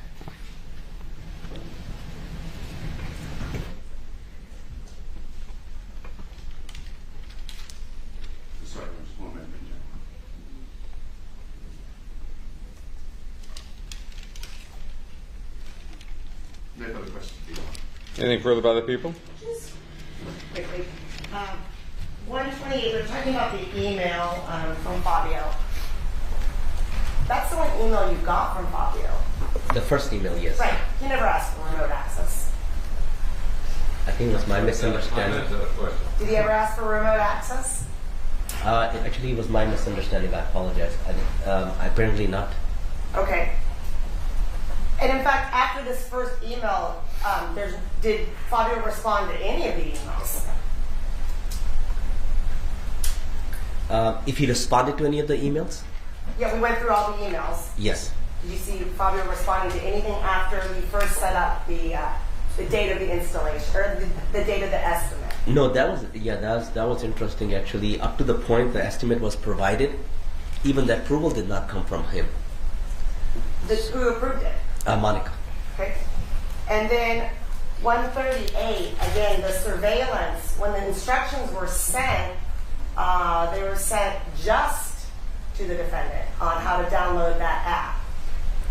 Yes, so And that get remote was access. my misunderstanding again. It was just sent to Monica, and the CC was supposed to be me, but it was just misspelled. Okay. To be fair, you did ask after that for Nasir to help. And when you did that, you put, looks like did you put Fabio on the email then? Yeah. But did he ask you to do that, or did you just add him onto it? Apparently, I just added on to it because to me he was the main contact. Okay. Well, when you say main contact, he's the first contact. He was the first contact. I apologize. But did you ever then, after that first email exchange, when you talked to him when you went to the estimate on speaker, did you ever talk to him again? Not that I can think of. No. Okay.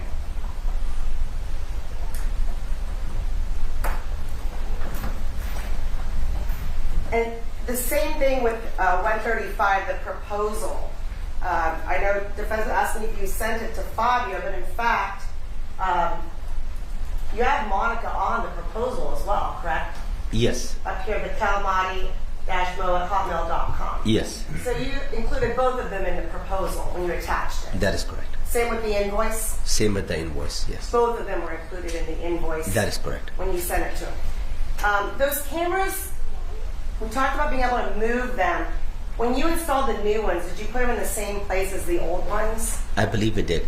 So they were fixed, meaning what? You can't remotely move them, right? That is correct. But can you get up and actually physically change the angle of the cameras if you so chose? You can. Okay. And then as far as the defendant or anyone being able to stream and look at that, when the defendant downloaded that app, would she be able to do something such as record? Can you watch the video and record what you're looking at on the video screen? You absolutely can. But to get that recording, again, do you need the DVR box? So, just to make sure I understand correctly, so let's say if I'm viewing something, one specific channel, for example, I can record that on my phone, and then I don't need the DVR box anymore. Right. It's on your phone. It's on my phone now. Yes. Okay. Also, from your phone, can you go in and change the angle of the cameras? No. Okay, so they're fixed, but you can manually change the angles. You can manually change them. Okay. Physically. Can you be on, if you know this, can you be on like a WhatsApp or a messaging app simultaneous, again, to having your live feed up watching your cameras? So just to clarify, make sure I don't say it incorrectly, you can have the app running, and then you can switch over to WhatsApp and then come back again to the app. Okay. So Without having to close it, relaunch and all that. And then this app, this IDMSS app, is it complicated to download? No, just very simple. No more questions. Thank you. Okay, Mr. Jones. Just briefly, Your Honor. Just to clarify, Mr. Kine, you were shown an email that sent the instructions just to Monica. Do you remember that? Yes. Do you remember that there was then an email sent a little bit later on the same day that sent instructions to both Monica and Fabio? Yes. Just to show you, Your Honor, I have my own defence packet of correspondence with First Digital FMA PT Marks Exhibit 611, Defence Exhibit Yes. It is 12 pages. Showing you, Mr. Khan, Defense Exhibit 611, page 9. This is the sort of mystery that hasn't been mentioned yet, that is 12:50 p.m. the same day. These are the instructions, correct? That is correct. And this is sent to both Monica and Fabio, right? Yes. Okay.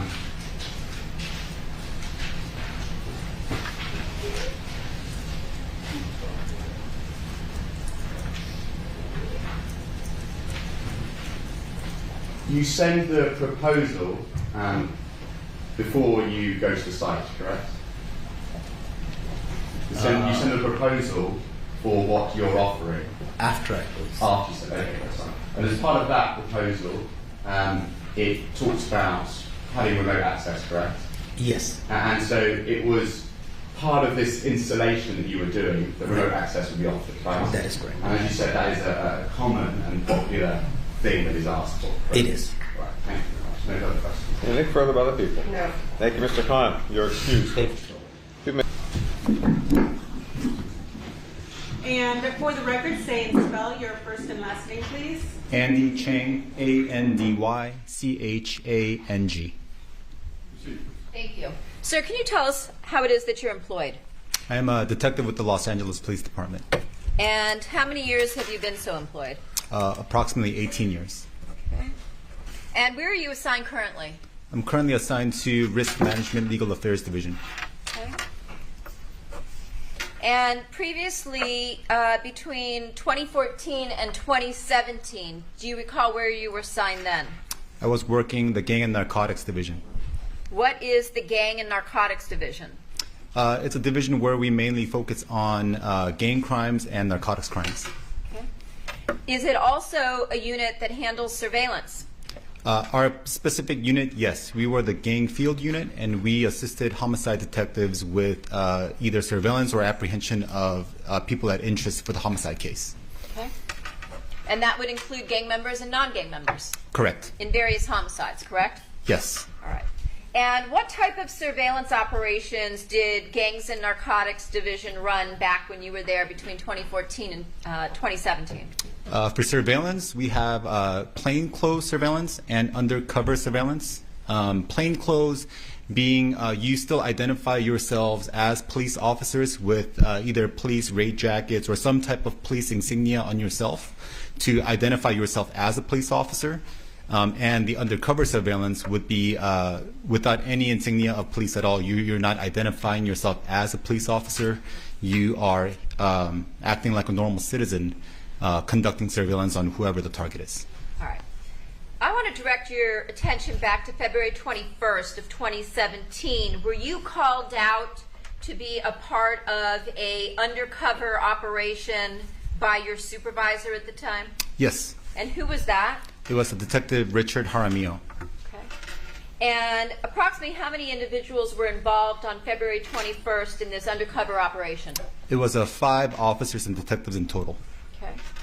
And in addition to you, your supervisor Jaramillo, did it also include Joe Anaya? Yes. Okay. And on that particular day, were you partnered up or were you all in separate vehicles? We were all in individual vehicles. Okay. Were those unmarked vehicles? They were unmarked vehicles. Okay. And can you tell us, when you're working a surveillance operation, how does an active or fluid surveillance operation work, generally? Not specifically, just generally. I'm sorry, a fluid operation? Yes. So a fluid surveillance operation would be, there would be a target that's at our interest, and we want to make sure that we keep an eye on that target. So generally, there would be one of the 5 officers who have physical eyes on the target, while the other 4 officers assist with the movements of the target. So if the movement goes northbound, instead of following it, we pass that point off to the person that's on the north point, or the west point, or the south point, or the east point, wherever the direction of the target goes. We are able to maintain surveillance on him at all times. That's a fluid surveillance operation. Okay. And during this type of a fluid or active surveillance, are you in constant communication with the other individuals involved in the operation? Yes. So the point officer will communicate via the radio to the other officers who do not have a visual on the target to let them know what the target is doing, which way the target is traveling. So we do maintain a constant radio communication with all the other members of the team. Since you told us that this was an undercover operation, I'm assuming you were in plain clothes that day? Yes. And what did that entail, if you recall? I had a button-down shirt, a pair of jeans, and I believe that was it, and some socks and shoes. Okay. And were you advised that your task was to follow certain individuals on that particular date? Yes. And do you recall who those people were? It was Ms. Sementilli and Mr. Baker. Okay. And were you, in terms of conducting this operation, advised that you were assisting LAPD homicide detectives Gene Parchal and Ryan Verna? Yes. And did you receive, as you do in every operation, a briefing prior to the operation? Yes. And did that include photographs of the target suspects? Yes. Your Honor, I have a photograph of the defendant, if it could be marked as people's next in order. 140. Thank you.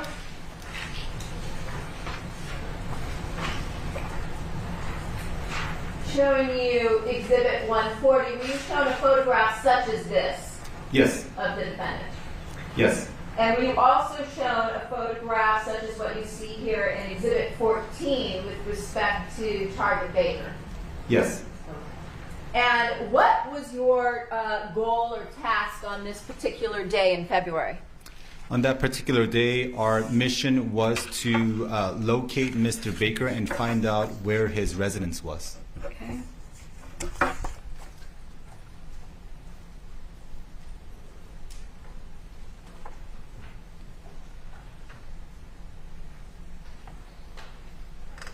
Were you also provided not only with photographs of the two suspects, but also with photographs of their vehicles? Yes. Your Honor, I have an exhibit that contains photographs of a Ford F-150 registered to the defendant, Fabio Sementilli. Could it be marked as Exhibit 141? Yes. And I also have a photograph of Robert Baker's black Ford Expedition that it be marked as People's 142. Yes. Thank you. Showing you Exhibit 141, were you provided with photographs, information including license plate, as you see here in Exhibit 141 that was being utilized or owned by defendant Sementilli? Yes. Were you also provided with photographs as well as information and two different license plates regarding suspect Baker's vehicle, that being a Ford Expedition as seen as Exhibit 142? Yes.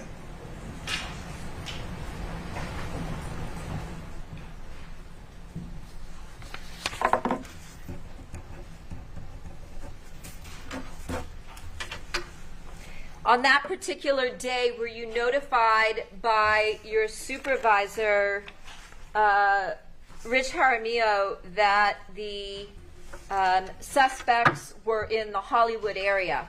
Yes.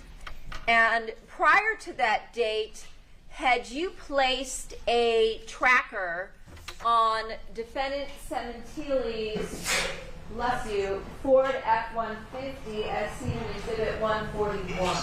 Yes. Okay. And where was it that you placed the vehicle tracker on this vehicle? It was at a car dealership in Thousand Oaks, I believe a few days prior to February 21st. On February 16th? Yes, February 16th. At a Ford dealership, is that right? Correct. Okay. And what does that tracker provide you with in terms of information? The tracker provides detectives live location of the vehicle when the tracker is on. Okay. So it gives you a live feed or a simultaneous feed as to location based on coordinates? Yes. Okay. Based on the vehicle tracker that you had placed on the defendant's Ford F-150 on February 16th, did you then make your way over to the Hollywood area? Yes. And where were you as you were looking for this particular vehicle that we see here in 141? I was on Melrose Avenue looking for the Ford F-150 truck being guided by my supervisor, Rich Jaramillo. Okay. And did you, in fact, locate the vehicle? Yes, And when you located the vehicle, did you alert the other members of your team? I did. And can you tell us what you saw at that point in time? I saw Mr. Baker driving the vehicle and Miss Sementilli sitting in the front passenger seat. And we crossed paths, so I turned around and to follow the vehicle And where did you follow the vehicle to a bar called The Parlor on Melrose Avenue. Is that a bar that's located at 7250 Melrose Avenue in Los Angeles? Yes.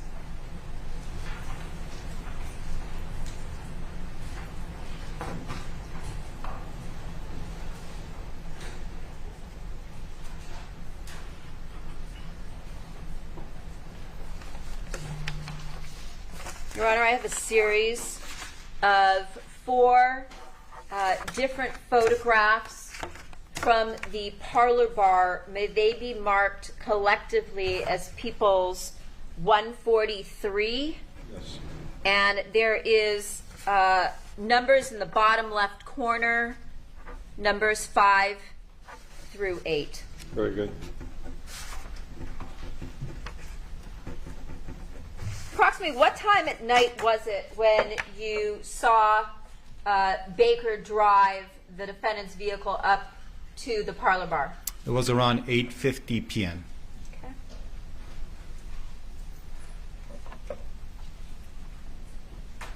Showing you exhibit 143 that has a red 5 in the bottom left corner. Do you recognize what you see here? Yes. And what is this? That is the parlor bar where Miss Sementilli and Mr. Baker entered. Okay. And did you see what they did, either of them, with the defendant's vehicle, the Ford F-150? They gave it to the valet that was pretty much right in front of the establishment. Okay. And what did you do at that point? I parked my vehicle and I made entry into the bar as well. Showing you exhibit 143 that has a 6 in the bottom left corner. Does this depict the interior of that location? Yes. And what did you see when you entered the location? When I entered the location, I observed Mr. Baker and Miss Sementilli seated on a like a 2-person booth. So I proceeded to take a seat just several tables over in that same bar area. Okay. And at this point, given that you were inside of the location with the 2 targets, were you the point person? I was. Okay. And did you take any photographs while you were inside of the parlor bar that night? I did. Showing you what's been marked as People's 143, page 7. Do you recognize what you see here? Yes. And can you describe for us what we see? Those are the 2 photos that I took of Mr. Baker and Miss Sementilli seated in the booth. And you, I assume, were seated near them in order to be able to capture these photographs inside the bar? Yes. And approximately how long were you inside of the vehicle? I'm sorry, inside the location. Thank you. Approximately 30 minutes.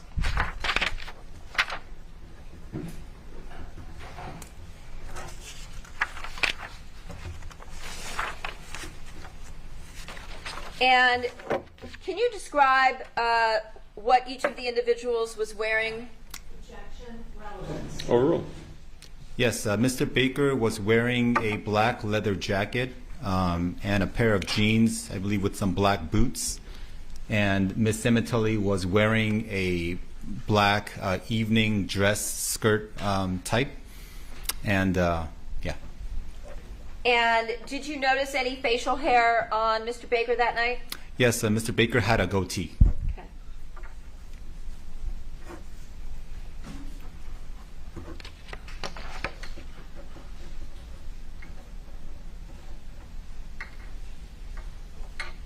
After the 30-minute time period, what was the next thing that you saw happen with respect to these two individuals that you were watching that night?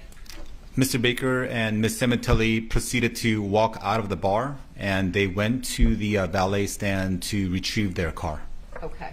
And what did you do? I followed them out to just next to that valet stand. Okay. And what did you note at that point in time? While Mr. Baker and Ms. Sementilli were waiting for the car, they began kissing and making out in front of the establishment. At the valet stand? Yes, Approximately how far away were you from the two of them at that point in time? maybe 2 feet, 3 feet max. Showing you Exhibit 143, which has an 8 in the bottom left corner. Is this what you observed? Yes. Okay. And do you know who took this picture?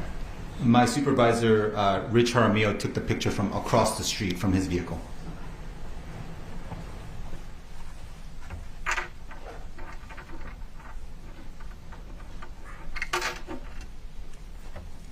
And did you see the Ford F-150 being brought to the valet stand? Yes. Okay. And then what did you observe? I observed Mr. Baker and Ms. Sementilli get into the vehicle, and they left the parlor bar. And at that point, when you say they left the parlor bar, did you then pass off point to somebody else? Yes. And who was that? It was a Detective Joe Anaya.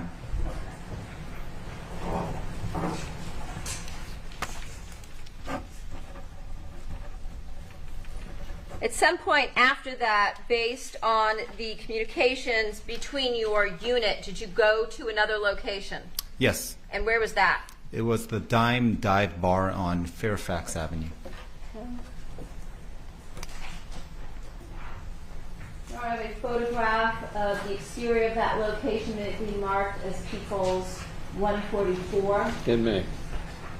Showing you Exhibit 144. It has a 9 in the lower left corner. Is this the location on Fairfax that you drove to?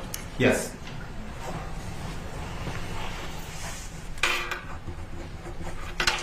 When you arrived at the location, were the targets already inside? I believe so, yes. Okay. They were not within your eyesight. They were not within my eyesight. So what did you do?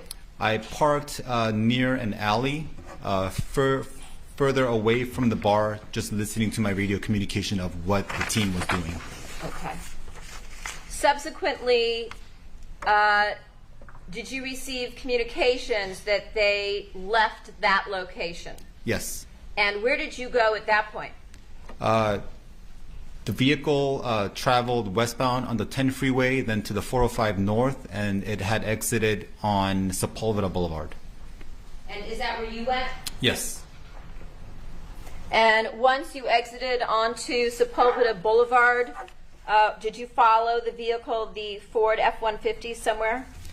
Yes, I had received communication that the vehicle had parked at a mobile gas station, and shortly after I arrived at the mobile gas station. Okay. And that mobile gas station, was that on a corner? Yes. Of what two streets? I believe it was Sepulveda and Saugus. Your Honor, I have 3 photographs relevant to this particular mobile gas station at 4528 Sepulveda. May they be marked collectively as People's 145, and there's an 11 through 13 in the bottom left corners. Very good.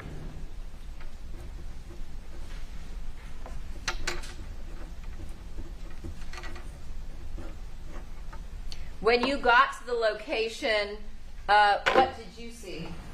When I got to the location, I saw Miss Sementilli seated inside the truck, and she was crying and either talking to someone on the phone or attempting to talk to somebody on the phone. And did you see Baker at that point? He was not in the truck. Okay. Showing you Exhibit 145 with an 11 in the bottom left corner. Is this the location that you responded to? Yes. Showing you Exhibit 145 with a 12 in the bottom left corner. Do these two photographs depict the location where you saw the Ford F-150 parked that night? It's only in this second photo is where the truck was parked. The truck was parked right where the blue vehicle is. Right there, yes. Okay. And what did you do at that point once you got to this mobile gas station on Sepulveda? Once I arrived, I had eyes on Miss Sementilli inside the truck, and I was told through radio communication that Mr. Baker had left the truck and that he was walking on foot on Sepulveda Boulevard, just back and forth, quite a few, not too far away, but enough distance where we wouldn't be able to keep eyes on them both. So what our team decided to do was we conducted a rolling surveillance. What a rolling surveillance is we keep switching point frequently back and forth between Ms. Sementilli target 1 and Mr. Baker target 2 so that they're not noticing that cars or people are following them in any way. So that we keep switching point. They have different vehicles that are passing by every time so that they do not know that they're being surveyed at the time. Okay. Well, approximately what time of night is it when you're at this mobile gas station? It was around midnight. Okay. And so you said that you came to the mobile gas station. Did you park somewhere? I parked across the street from the mobile gas station on the street side. Could you see whether or not any of the windows in the defendant's truck were up or down? Both of the front windows were down. The front passenger and the driver's seat? Yes, the front And passenger in the driver's seat. which position was she seated in as you were making your observations by the time you got to the mobile station? She was seated in the front passenger seat. Okay.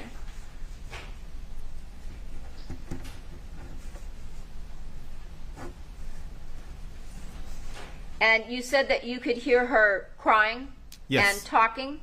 Yes. Okay. And could you hear what she was saying from where you were? I could not make out what she was saying, but I can hear that she was crying and clearly unhappy about something. Okay. Approximately how long were you in the position where you were making these observations? The total time that we were at the gas station was approximately an hour. Within that hour, I switched point with multiple teammates. So at any given time, I could be sitting, observing Ms. Sementilli for maybe 5 or 10 minutes, and then we would switch, and my eyes would be back on Mr. Baker while he was walking back and forth in Sepulveda, and then I would come back and be seated watching Ms. Sementilli again in the vehicle. So to give you a time estimate, I wouldn't be able to, but it was within that hour between midnight and 1 o'clock in the morning. Okay. And what did you observe the defendant doing in the vehicle, if anything? The defendant being Ms. Sementilli? Yes. She was, I believe, either texting someone or talking to someone. I couldn't make out, but she had her phone in her hand, and she was saying something out loud in tears. So I couldn't tell whether she was talking to somebody on the phone or she was angrily saying something as she was texting somebody on the phone. That I couldn't tell. Okay. So you heard her talking. You don't know if she was having a conversation or leaving a voice message, for instance? Yes, I couldn't tell what she was exactly doing. Okay. And by the way, do you see the defendant here in court today? Yes. Can you identify her, please, for the record? She's wearing a beige blazer, seated on my right. Thank you. At some point, did you discontinue your surveillance on the defendant and focus on Robert Baker? Yes. And what did you observe at that point in time? I was given information through radio communication that Mr. Baker had jumped onto a bus on South Paulville Boulevard. So we decided to move away from Ms. Sementilli and focus our mission on Mr. Baker because that was our mission from the start. So your entire team followed the bus at that point? Yes. Okay. And what, if anything, did you observe at that point as you were following this bus? The bus eventually stopped at a bus stop somewhere on Van Nuys Boulevard, Okay. and Mr. Baker had exited the bus. And what did you observe regarding Mr. Baker at that point? Mr. Baker was standing at the bus stop on Van Nuys Boulevard and Burbank Boulevard. I was parked at the gas station in that same corner, and from there I was able to see him calling a taxi cab to grab a cab. You were close enough that you could hear him? Yes, my car was approximately 2 to 3 feet away from him, and at one point during the surveillance, he even leaned on my car just as a resting stop for him to, just to rest his body on the car. And at that point in time, were you able to make any observations regarding the type of mobile phones he had in his hands? Yes, Mr. Baker had a total of 3 phones on him. He had 2 smartphones and 1 flip phone on his person. How many of those phones did you actually see him utilize while you were at the corner of Van Nuys and Burbank? He was using 2 of them, one of them being the smartphone and the other one being the flip phone.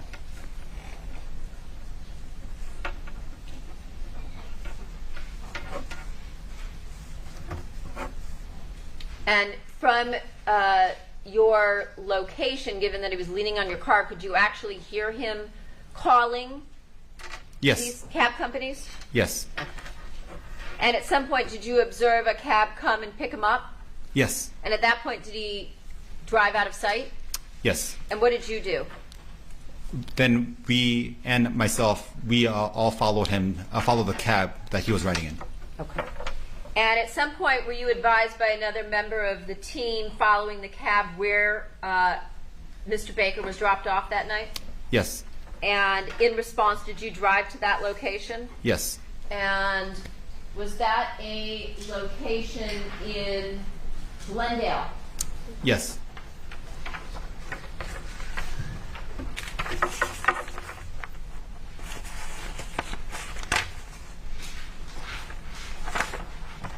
Your Honor, I have 2 photographs of the address at 331 Salem Street in Glendale. May they be marked, please, as People's 146?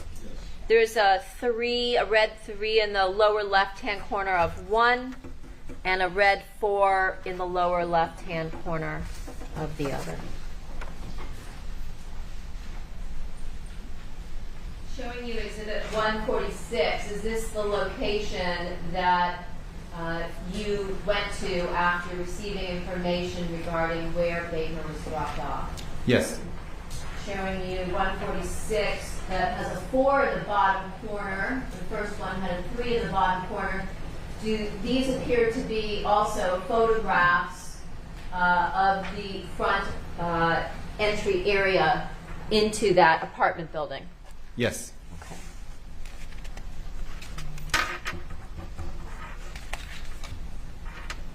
And at that particular point in time, were you advised that Baker had indeed entered the location, or did you see him before he entered?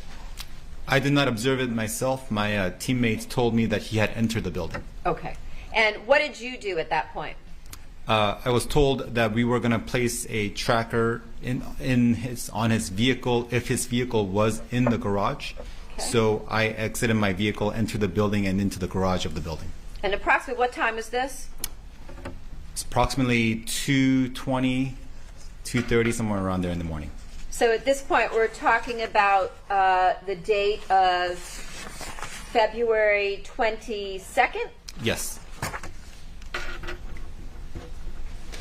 And did you indeed locate Baker's vehicle inside the parking area, underground parking garage at that location? Yes.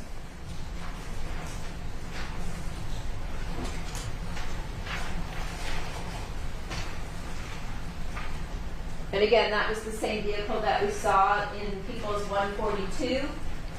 Yes. And where did you find the vehicle inside of the parking garage, if you recall? It was in the stall 307. Okay. And what did you do at that point in time? I placed the tracker on the vehicle.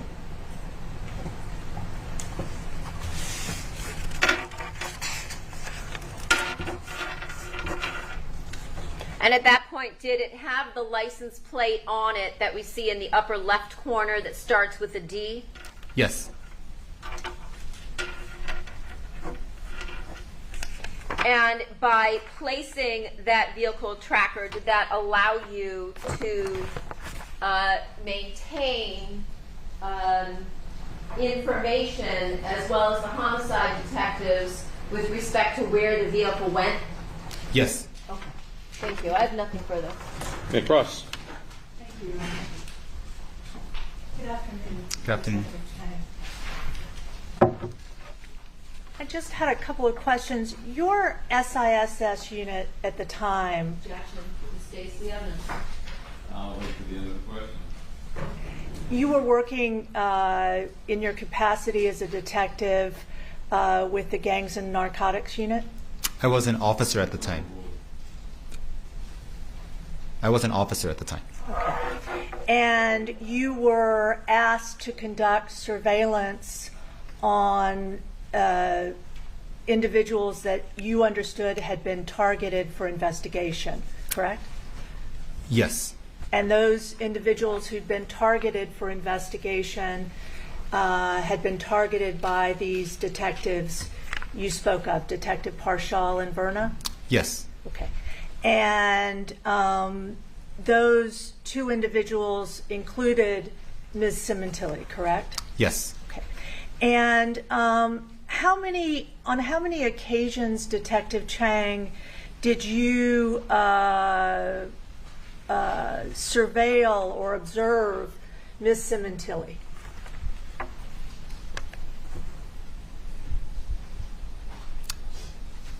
Maybe a handful of times, maybe 3 or 4 times in total, including the incidents that we talked about today. Okay, so including the incident we spoke about today, you surveilled Monica 3 or 4 times? My memory, it was a while ago, so I can't give you a definite answer, but I believe it was 3 or 4 times. Okay. The incident we're speaking about today was, I believe, February 21, 2017. Is that right? Yes. Okay. Had you surveilled Monica prior to that date? Yes. Okay. And when was that? I know for sure on February 16th when I placed the tracker on her truck. Okay. And where did you surveil her? Where were you surveilling her? She ended up at Thousand Oaks Ford dealership. Okay. And what did she do after? I believe once we placed the tracker on the vehicle, that was our mission for the day. So we Okay. cleared out. So I do not know what she did afterwards. Okay. And did you surveil her again between the 16th and the 21st? I do not recall. I don't think so, but I do not recall. Okay. How about after the 21st? How many occasions did you surveil Ms. Sementilli? After the 21st, we did not surveil her. My unit did not surveil her again. Okay. So your understanding was you surveilled her 3 or 4 times, including this surveillance on the 21st of February. Yes. You surveilled her once on the 16th, and that was at the Ford dealership where you placed the tracker. Yes. But you don't recall what other dates? Not off the top of my head, no. Okay. On any of those other dates that you surveilled Miss Sementilli, did you ever see her with Robert Baker? Other than the 21st? Yes. No.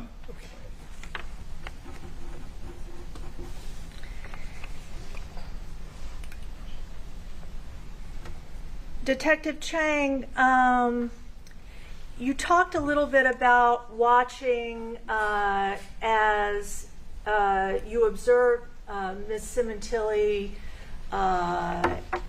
in a truck with Robert Baker going to, I think you said the parlor bar, correct? Yes. Okay.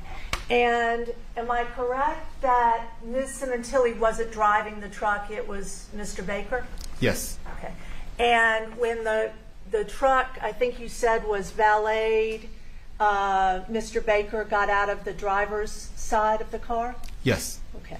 And then you watched them and actually followed them into the bar, correct? Yes. And they were there for 30 minutes, you said?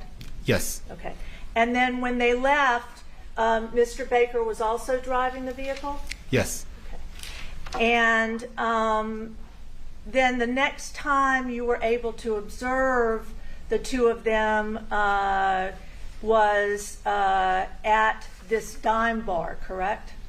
I personally did not see them at the dive bar. Okay. Were you in that general location? I was. Okay.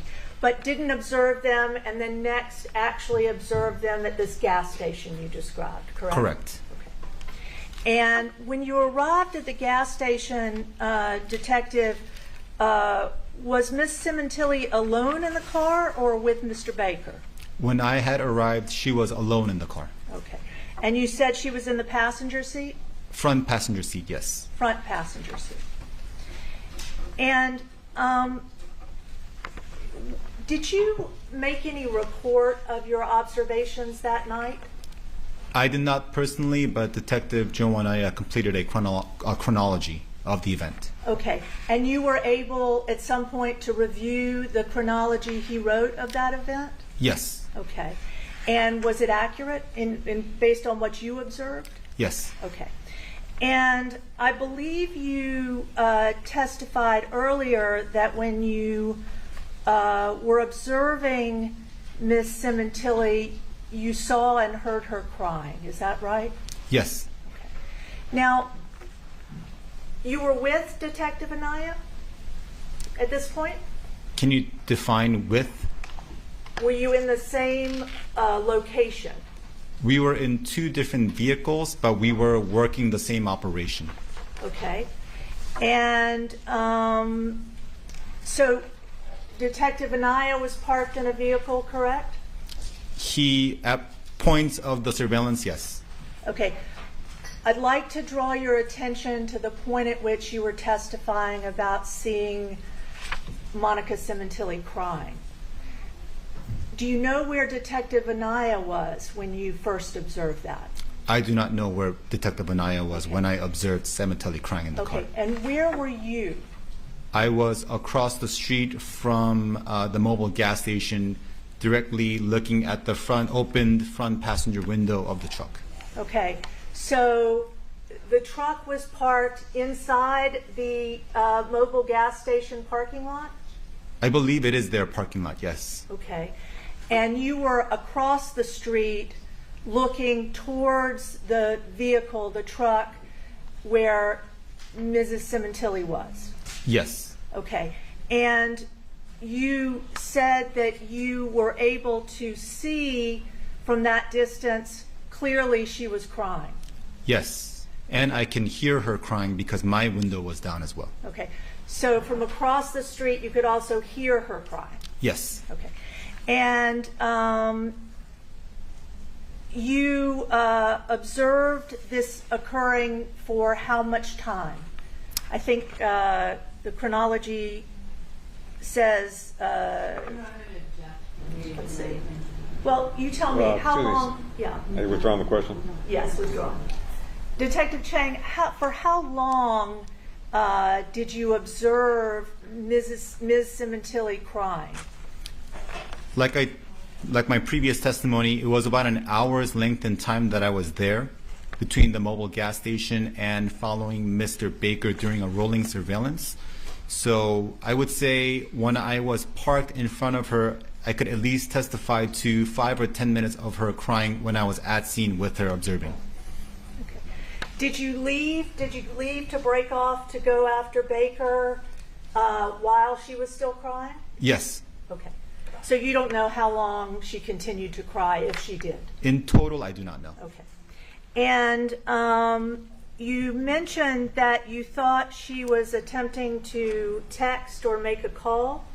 She just had her phone in her hand, and she was looking into her phone as she was crying out loud. So I don't know whether she was texting or talking to somebody on the phone, or she was just searching something on the phone. That I do not know, but I can only testify to what I observed. Of course. And you never verified whether, that wasn't your job, you never verified whether there was any call made from Ms. Sementilli's phone, correct? I do not know whether phone calls were made. Or any text sent? I do not know whether texts were sent. Okay. And you testified earlier that with Mr. Baker, you observed him having 2 or 3 different phones? Yes. Am I correct that with Ms. Sementilli, you only saw her with a single phone, one phone? That's all I saw, yes. Okay.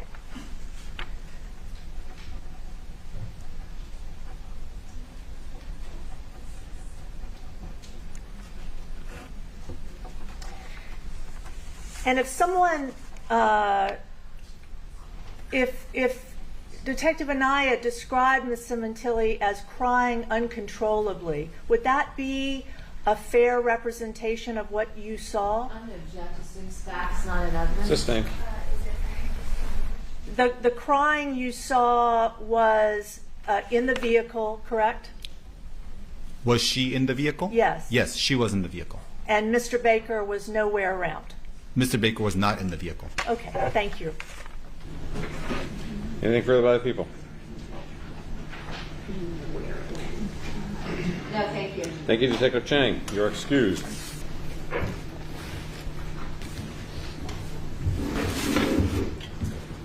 And for the record, say and spell your first and last name, please. It's Joe Anaya, Joeanaya. Thank you. Sir, can you tell us how it is that you're employed, please? I'm employed as a detective with the Los Angeles Police Department, and in April it'll be 27 years. Where are you assigned? I'm currently at Mission Area Detectives. That's in the San Fernando Valley? Correct. Directing your attention back to 2017, do you recall how you were assigned at that point in time? Yes, I was at Gang Narcotics Division, working the Gang Field Unit, a surveillance apprehension team. And how many years were you assigned to G&D? Approximately 7.5 years. Okay. I want to direct your attention to the date of February 21st of 2017. Were you part of an undercover surveillance operation that evening? I was. And were you working with your supervisor, Detective Rich Jaramillo, as well as Detective Andy Chang, who just testified? Yes, I was. And on that particular evening, were you directed to follow particular targets? Yes. Was one of them Monica Sementilli? Yes. Do you see her here in court today? I do. Can you identify her, please? She's wearing the blazer, seated at the defense table. Indicating the defendant. Was there also another individual that you were asked to follow? Yes, it was Robert Baker. Showing you what's been previously marked as People's 14, we show a photograph of this individual. Yes, that's him, Robert Baker. There appears to be a number 2 in the bottom left corner. Yes.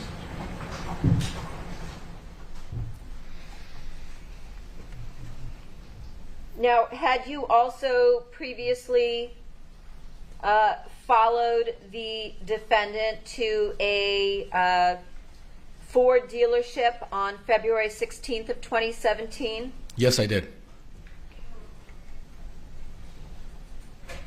Did you use the vehicle trackers that have been placed on the defendant's vehicle on February 16th of 2017 in order to find her along with Baker on February 21st of 2017? Yes, I did. Showing you Exhibit 141 that has a number 1 in the bottom left corner. Is this the vehicle that you saw on February 16th and that you were looking for again on February 21st? That is the vehicle. I don't see the one on the bottom, but yes, that's the vehicle. The vehicle is the The Ford F-150. Ford F-150 along with the license plate? Correct.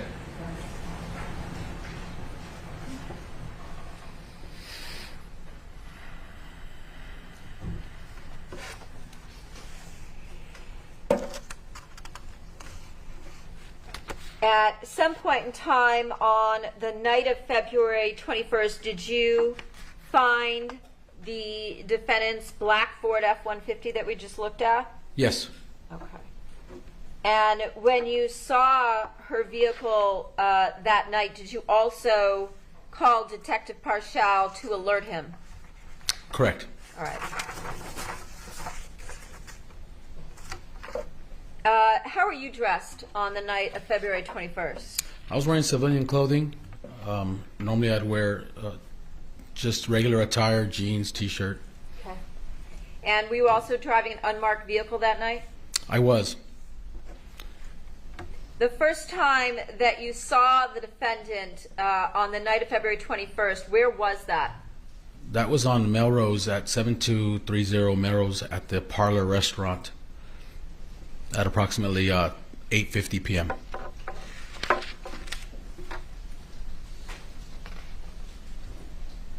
Is that 7250 Melrose?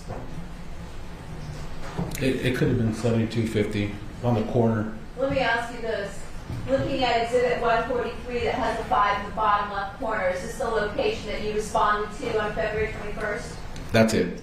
Did you go inside that location? I did. When you went inside, did you join Detective Chang? I did. And was that in the bar area? Yes, it was in the bar. Showing you Exhibit 143 that has a 6 in the left corner. Looking at the photograph to the left, is that the area where you joined Detective Chang? It looks familiar, yes. Showing you Exhibit 143 that has a 7 in the bottom left corner.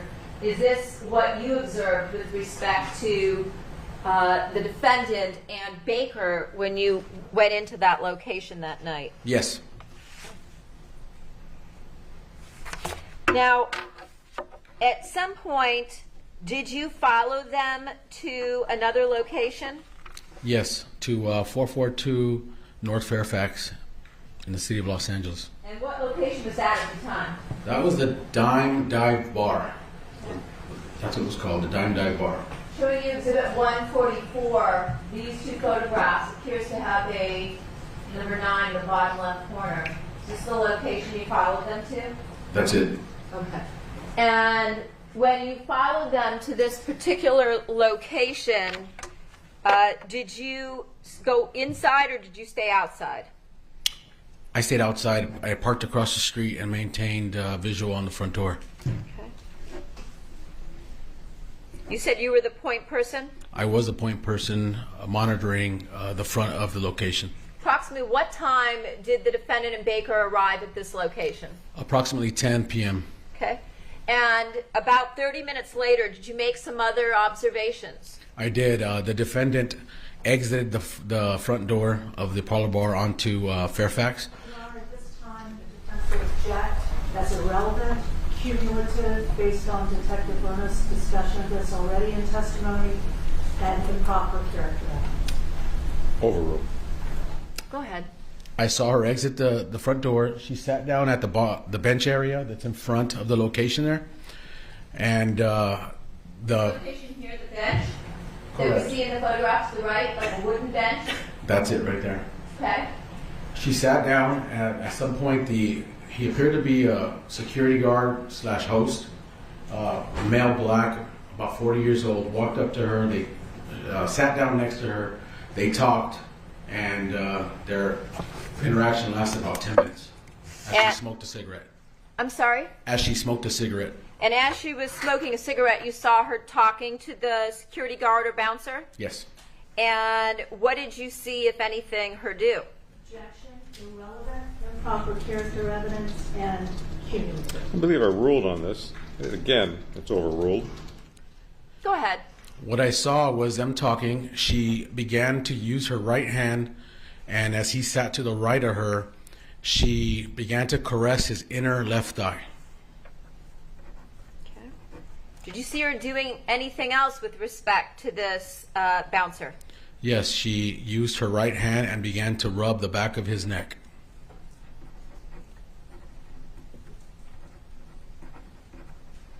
Was that while she was speaking with him? Correct. And did you see what she did next? She initiated a passionate kiss on his lips. Okay. How long did that go on for? The kiss was approximately 4 seconds. Okay. And what, if anything, did she do after that? She went inside. Okay. When she came out from the bar to have this cigarette and you saw this interaction with the bouncer, was she alone or with someone else? She was alone.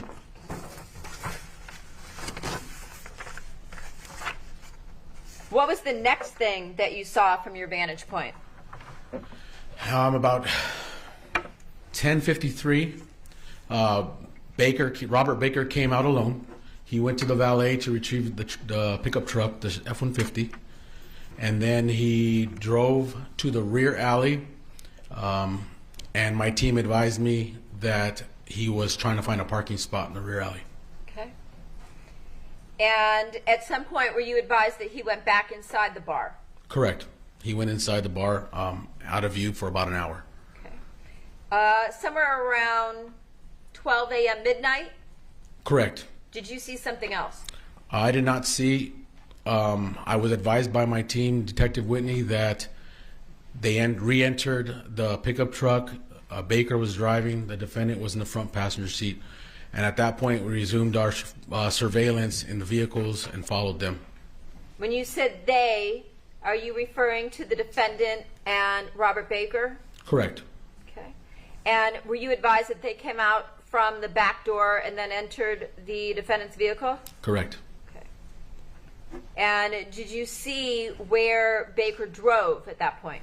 Yes, we followed the vehicle. They didn't make any stops to the 10 freeway, then to the 405 North transition, and at that point, Baker exited the Ventura exit off of the 405 freeway that kind of drops you off onto Sepulveda Boulevard.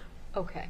So now we're talking about any observation at this point is on February 22nd of 2017, correct? Correct. Okay.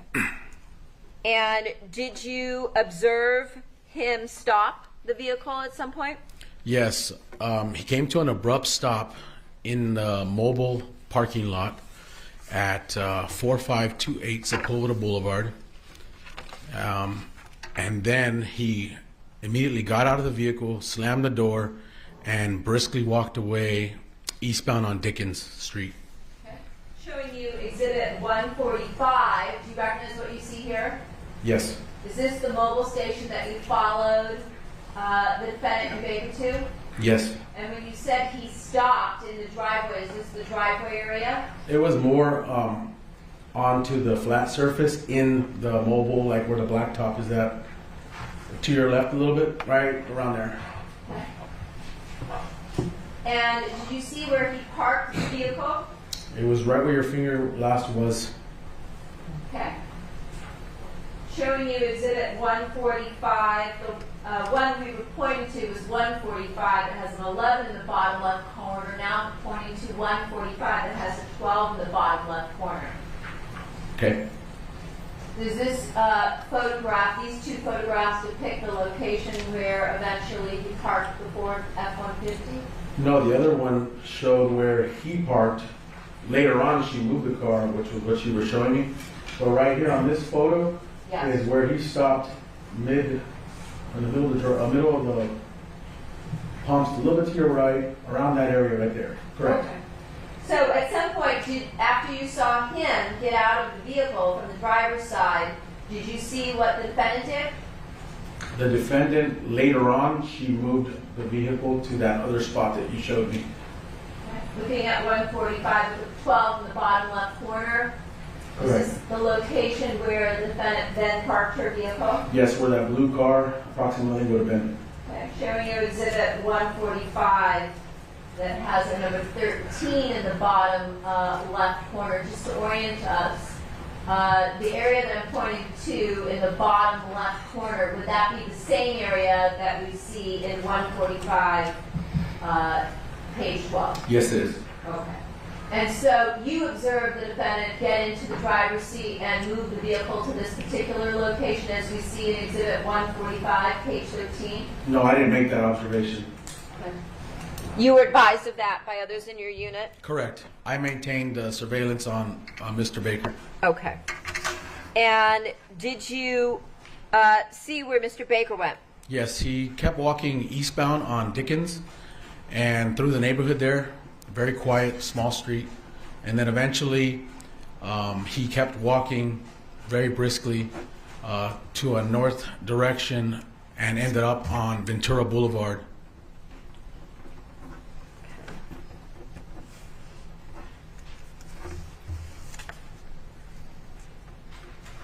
And what did you do at that point in time? I continued to follow him with the team. We conducted a rolling surveillance and maintained a visual on him. And he walked quite a ways. I would say at least a mile or so. And when you said you had a rolling surveillance, that means you're passing off point between the individuals in your unit at that point? Correct. Just to minimize your exposure to your target, you just kind of leapfrog and let the target come to you as you're parked, and you're trying to minimize exposure to that target and minimize exposure. As Baker was walking, what did you see him do, if anything? I saw him on his cell phone. It was dark, and I could see his cell phone lighting up, and he was talking on it from approximately 6 to 8 inches. He held the phone away, so I assumed he was on his speakerphone. Okay. Can you describe the phone? One of the phones I saw was a large square type smartphone, and the other one was a flip style cell phone. Okay, so you saw him using two different phones? Correct. Okay. And did you follow him to a particular location?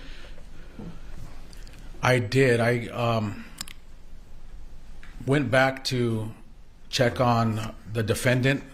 In between that time, we were going back and forth between both targets, but I did eventually make the call to go back to see what the defendant was doing.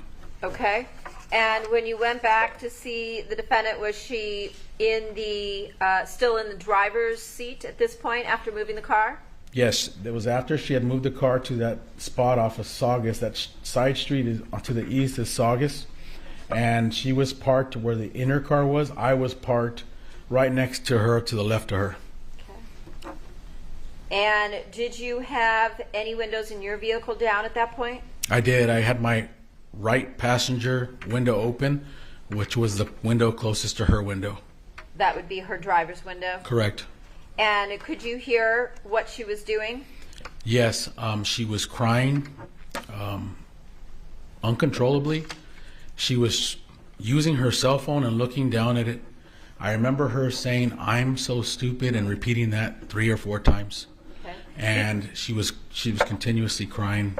Do you know if she was speaking into the cell phone at that point in time? She appeared to be, yes. Okay.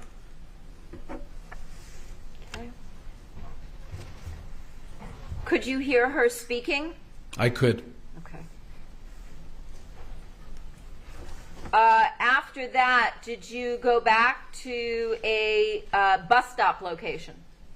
Yes, I determined to stop the surveillance on the defendant and just focus on Baker, since he was walking around. At this point, he was on Van Nuys walking northbound on Van Nuys Boulevard from Ventura.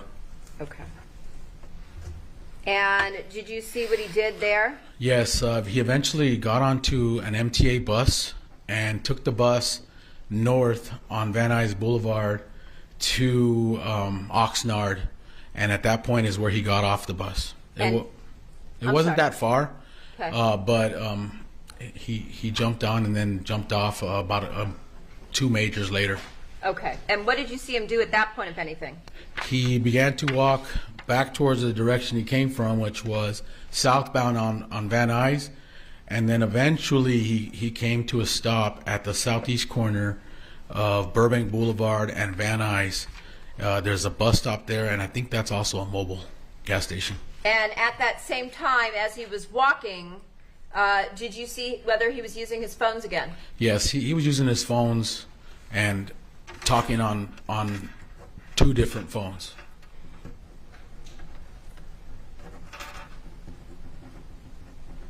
And what did you see him do next, if anything?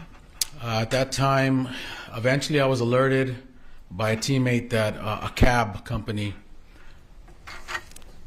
United Cab, picked up Baker and proceeded to drive away. And did you follow Baker in the cab? I did. I made the determination to have myself and Detective Whitney to go ahead of the surveillance to try to get there before he did, and guessed that he would be returning to the area of Salem Street. And at that point, I was able to get to that street before the cab arrived at that street at the corner of Salem and Central in the city of Glendale. And did you see Mr. Baker get out of the cab? I did. And did you see where he went? Yes, I followed him on foot. I got off of my vehicle, and I followed him from across the street, followed him to 331 Salem. I don't know if it's street or avenue. Okay. And did you see him go into that apartment building? Yes, I did. After he used the intercom to try to get buzzed in, it appeared as he waited for a few minutes, and at that point he must have gotten buzzed in. He opened the door, and he went out of my view into the Veteran Village apartments. Okay. Is that the location, the Veteran Village apartments that we see in Exhibit 146 that has a number 3 in the bottom left corner? Correct. That's the place. Okay.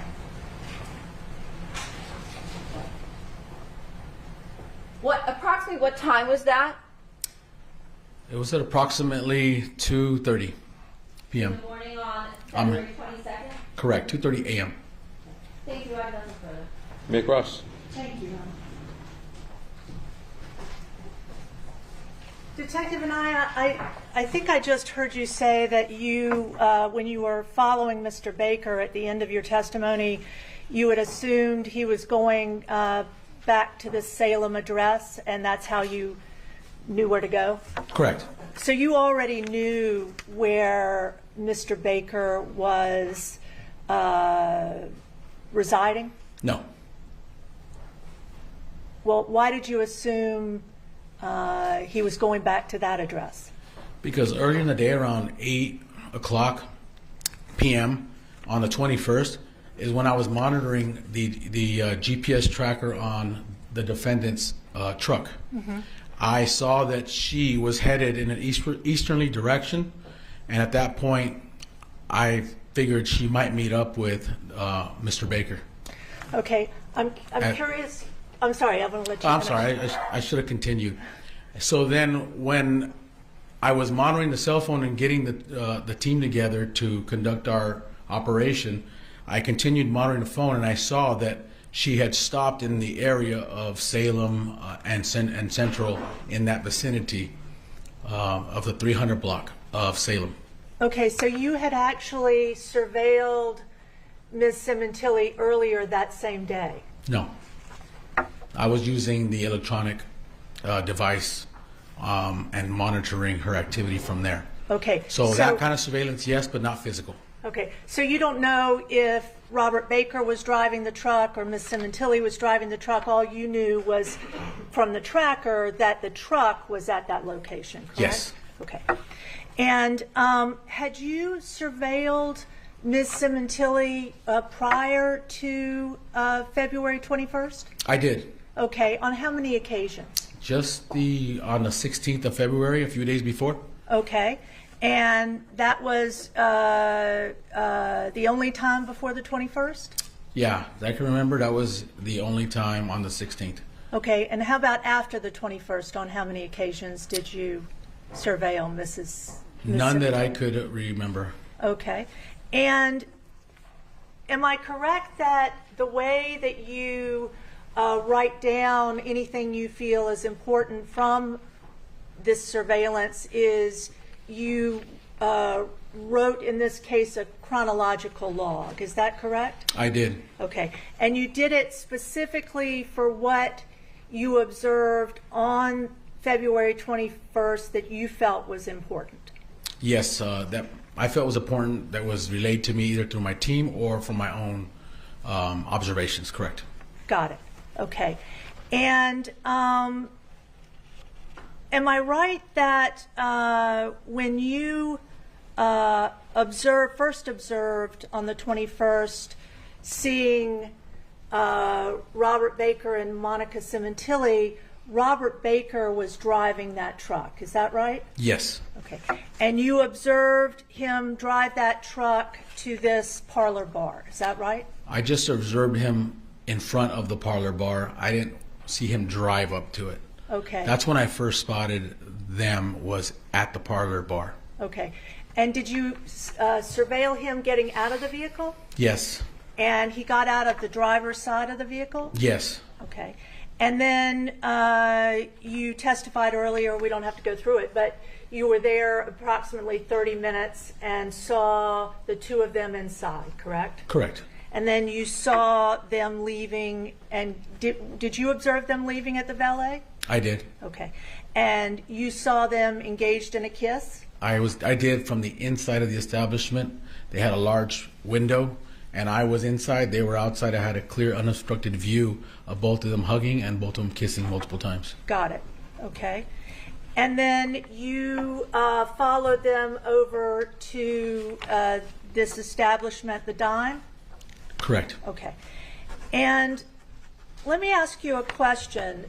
This occurrence you testified about, seeing Monica come out of the establishment, and I think you described her having some interaction with this African American gentleman.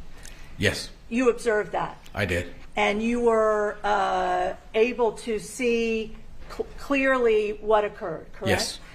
And am I correct? How long was that event? How long between the time she came out of the establishment and smoked a cigarette and had some kind of interaction to when she went back into the Approximately 10 minutes. Okay. And am I correct that at no time during that entire 10 minutes you saw the things you saw? Did you ever see Robert Baker? Not during that time. Okay. You never saw him anywhere in the vicinity outside?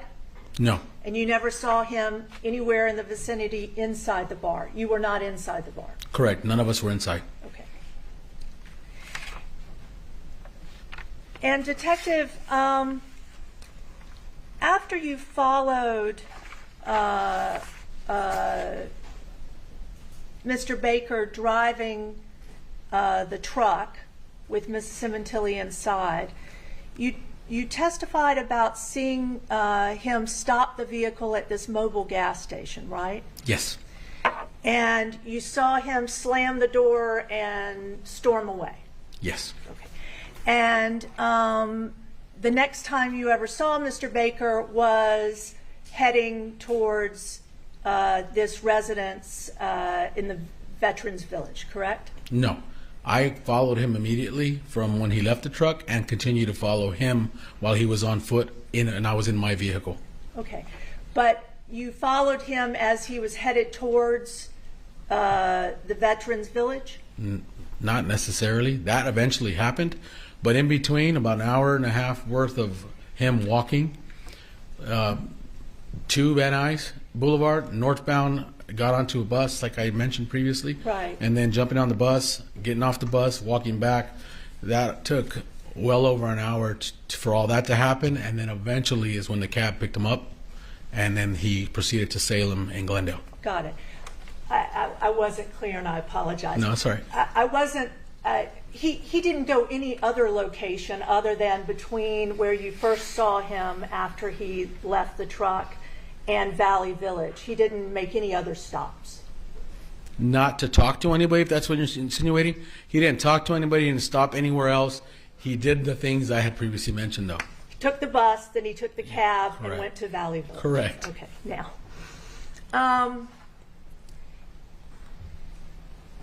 Am I correct that you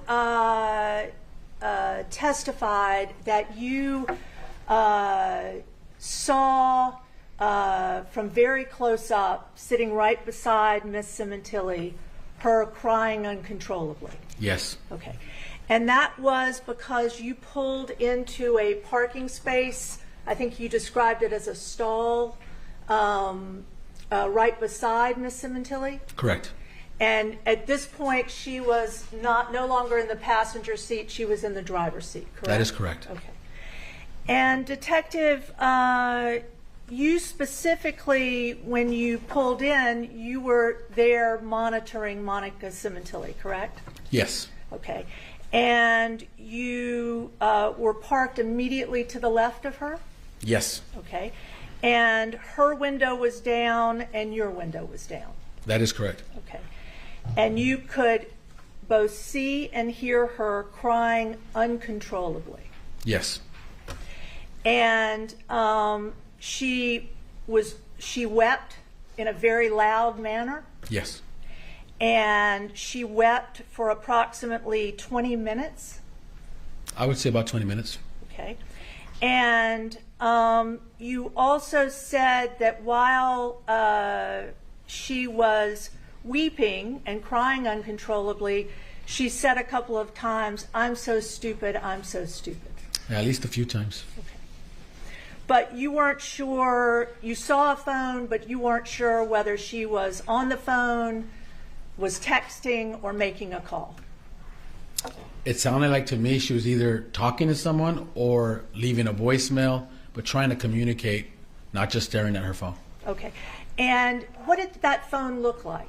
I don't remember seeing her phone very well because she kept it at her lap and I could see the illumination from the screen, but I could not see the phone itself.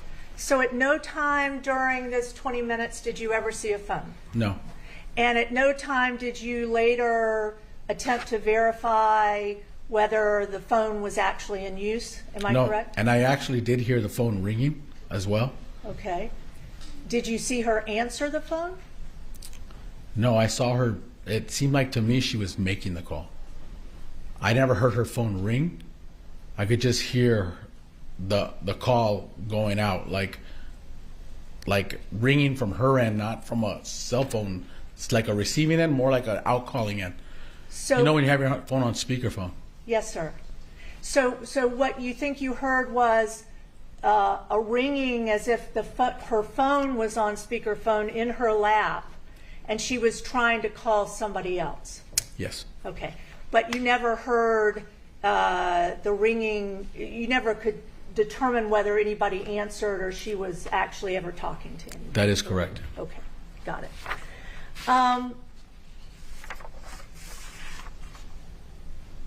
Detective, I just want to be sure, the only time that you yourself ever were surveilling Monica Sementilli, that you saw her with Mr. Baker, was on the 21st. Is that right?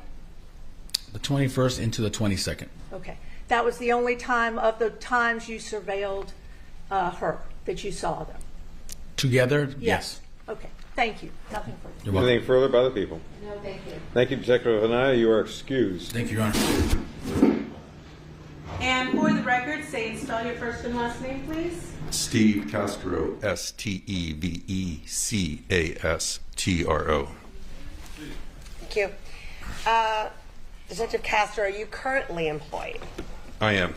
Where are you employed? The Englewood Police Department. Okay. Back in 2017, what was your occupation? I was a homicide D3 detective with the Los Angeles Police Department assigned to Operation Valley Bureau. And overall, how long have you been a sworn peace officer? 34 and a half years. Okay, so you went from LAPD to Englewood? Yes. All right. Back in the time frame of 2017, can you explain what your role was? Yes, I was a D3, a detective supervisor in charge of an entire table as a coordinator.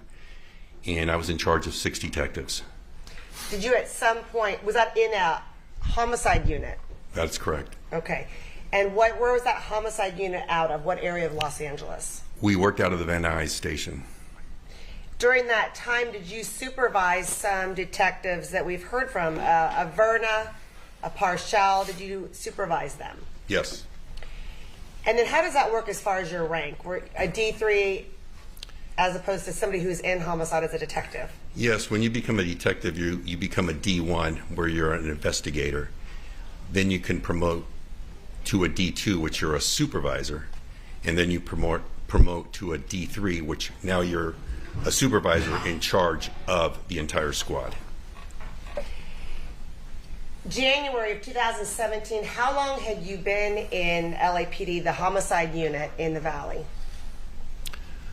Well, I was working North Hollywood homicide in 2005. We became centralized in 2015. So out of Valley Bureau homicide, approximately 2 years.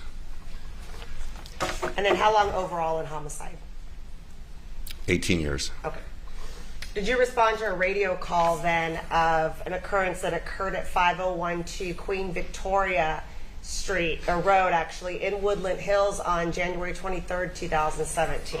Yes. Did you go to that location that night? I did. Exhibit 9, which is on the screen, page 8. Is that the location that you responded to? Yes. About what time did you get there? I'd have to look at the crime scene log to be exact, but I'm thinking somewhere around 7 p.m., maybe 1900 hours, something to that effect. And when you got there, do you recall who was there? Not every single person, but who had charge of the scene? Well, once we arrived, we were in charge of the scene, but I remember there being a possible captain there, a couple detectives, some officers that were there. The yellow tape was up. Was that case then assigned to Detectives Parshall and Verna? Yes. Were they with you? They arrived a little after me. And then when you're at the scene, what did you proceed to do? So when I'm at the scene, I basically delegate. We knew that on that night that the detectives, the lead detectives, were going to be Detective Parshall and Verna. They're assigned prior. That week you're on call, you designate whoever the next person is up. So they were the lead detectives, and then there's 4 other detectives, and I usually delegate to them which one's doing the crime scene, which one is helping out with interviews or looking for surveillance, things of that nature. Speaking of surveillance, did you yourself locate some surveillance? Yes. Okay. What's already been marked as Exhibit 9, page 4. What's circled right here with the red circle, did you recognize that while you were there in person, that location? Yes. Was there a video camera right there? There was. And Exhibit 9, page 5, a close-up there, was that a video camera or surveillance type equipment that was affixed to that structure right there? Yes. On People's 9, page 4, can you tell us in the orient, what street is this that's running from the bottom to the top of the photograph? I believe that's Queen Victoria. And then the street at the bottom that intersects it, along the bottom right here. Oh, I forget the street. That street goes all the way up to Ventura. Is it Oakdale? That's correct. Yes. Did you make an attempt then to retrieve the video surveillance from that location? We viewed it. You viewed it. Who Yes. did you view it with? Detective Bucknell. Okay, so you went to that actual location, and did you meet someone at the location who showed you the video? Yes, I believe, I don't remember who it was, but yes. Okay. And that was the day of the murder? Yes, or right around there, yes. Okay, and if I may, has it already been marked?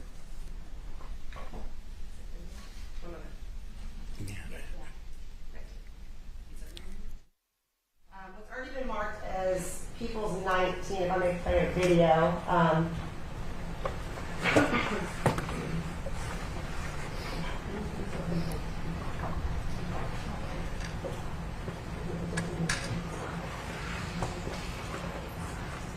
The Queen Victoria surveillance video, sorry.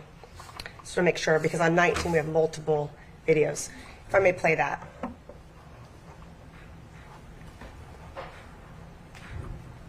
Well, if you could just pause it for 1 second right there. So we're just pausing it right there. That photograph up there, the street that runs from left to right, what street is that? There's a car traveling on it. That's okay. Okay, so is that the same view that we saw earlier? And then the street that, if you were to go to the right, does that go up the hill to the Sementilli residence? That is correct. Okay, just switching back very quickly. That's the view from this camera then looking in the direction of that car that was traveling. Is that correct? Correct. Okay.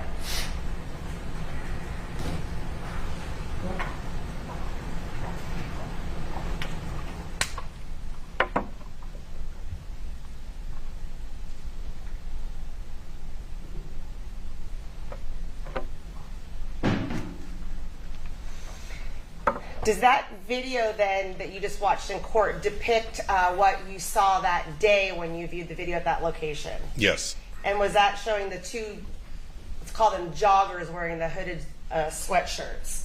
Yes. What's been marked as People's 19, page 21. Is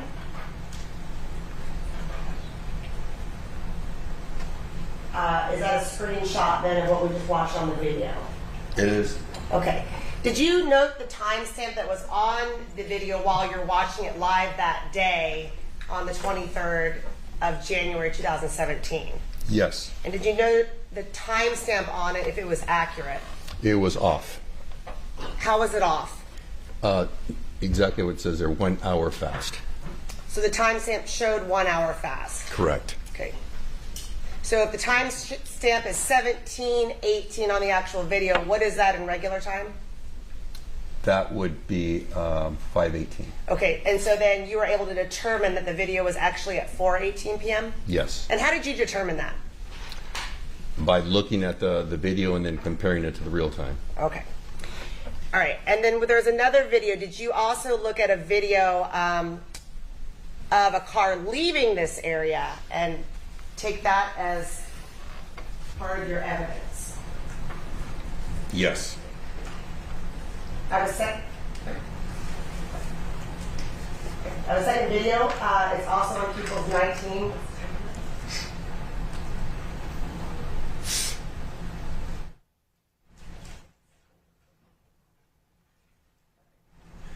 Porsche leaving the scene. I could play People's 19.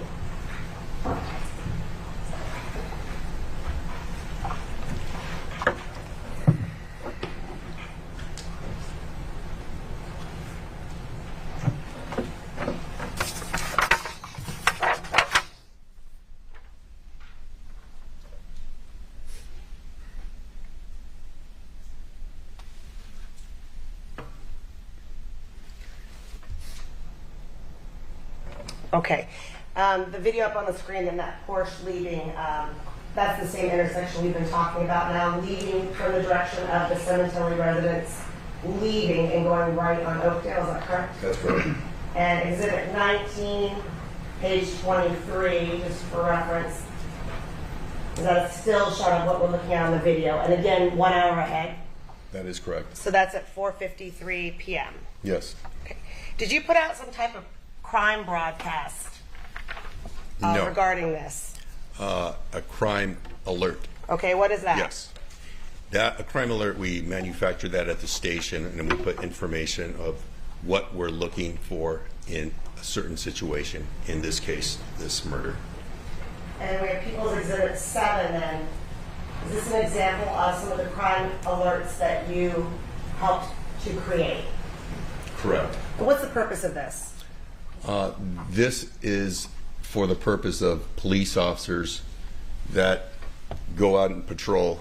They're aware of the situation, they're aware of this flyer, they're aware of what took place, and they're aware of what we're looking for. And then what do you put on as far as the photographs? What are the photographs that you put on this crime alert? Well, in this case, we determined these two individuals to be the suspects. The vehicle up top is the vehicle that the victim owned, not exactly his vehicle, the exact same vehicle though, but not his. And then we put a little narrative, what we're looking for. Does this go internally then within law enforcement? Yes. Does it go out to the public at all? No. Did you do anything to alert the public that you need their help or assistance with these photographs of the two individuals or the car? What I did was what we always do on a case like this, we put out a press release. And when that you was say- done as well. I'm sorry, go ahead. That was done as well. And when you say a case like this, what do you mean? Well, a murder in this situation, we usually put out press releases on that. For the press release, and then did you release these photographs of the two individuals jogging, if you remember? I don't remember if we did immediately or not. I don't recall. Now, while you're at the scene, was there anything else specific that you did at the scene aside from looking for the videos and directing individuals to do different tasks?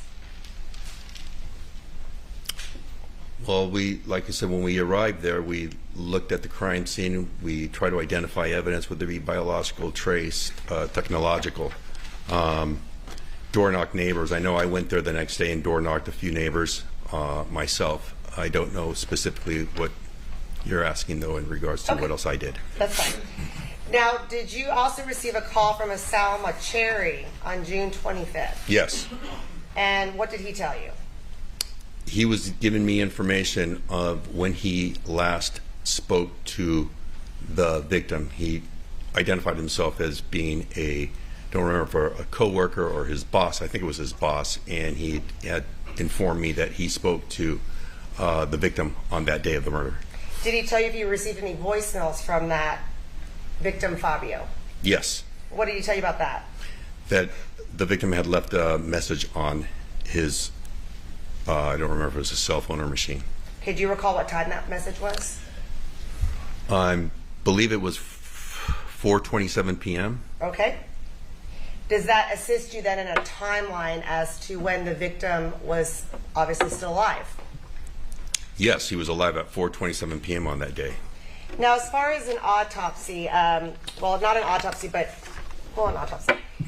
In Los Angeles, is it customary then for a victim to have an autopsy when there's a suspicious death or somebody was murdered or something of that nature? Yes. Did you attend the autopsy? I did not. Did you end up ultimately booking some evidence into custody from the autopsy?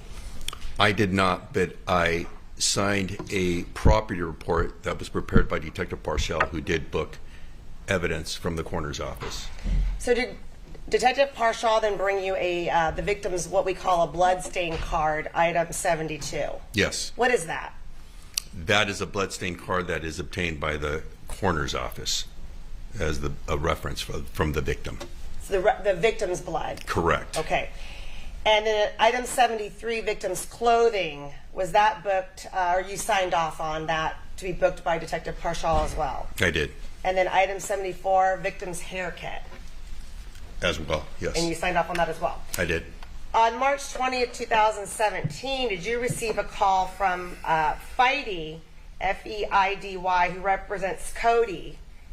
We've talked about Cody as a company regarding Fabio's life insurance policy. I did. And what were you informed about that? I was informed. It's overruled. I was informed that there was a life insurance policy that was on the victim. Okay, did they tell you how much it was for? Yes. 1.6 million, I believe. And did they inform you who the beneficiaries were of this life insurance policy? They did. Who did they tell you? They said it was the victim's son, wife, and 2 daughters. Okay. Now, as far as if anyone had been cleared, did you have any conversation about if people needed to be cleared in order to receive life insurance. Yes. What was that conversation? The conversation was that I instructed the insurance company not to release any funds pending further investigation until everyone's cleared. And is that customary in the homicide investigations that you've been part of? Yes. On March 22nd, 2017, this is following the death of Fabio, did you receive a voicemail from the defendant inquiring about insurance? Yes. And by the way, did you ever meet face-to-face with the defendant? I did. Okay, do you see her in court? Yes. Can you please identify where she's sitting and what she's wearing? She's sitting with a white sweater to the right of counsel. And was there anything unusual about this particular voicemail? Yes. Can you please explain that? It was a voice message from the defendant, and she was inquiring. She was upset why her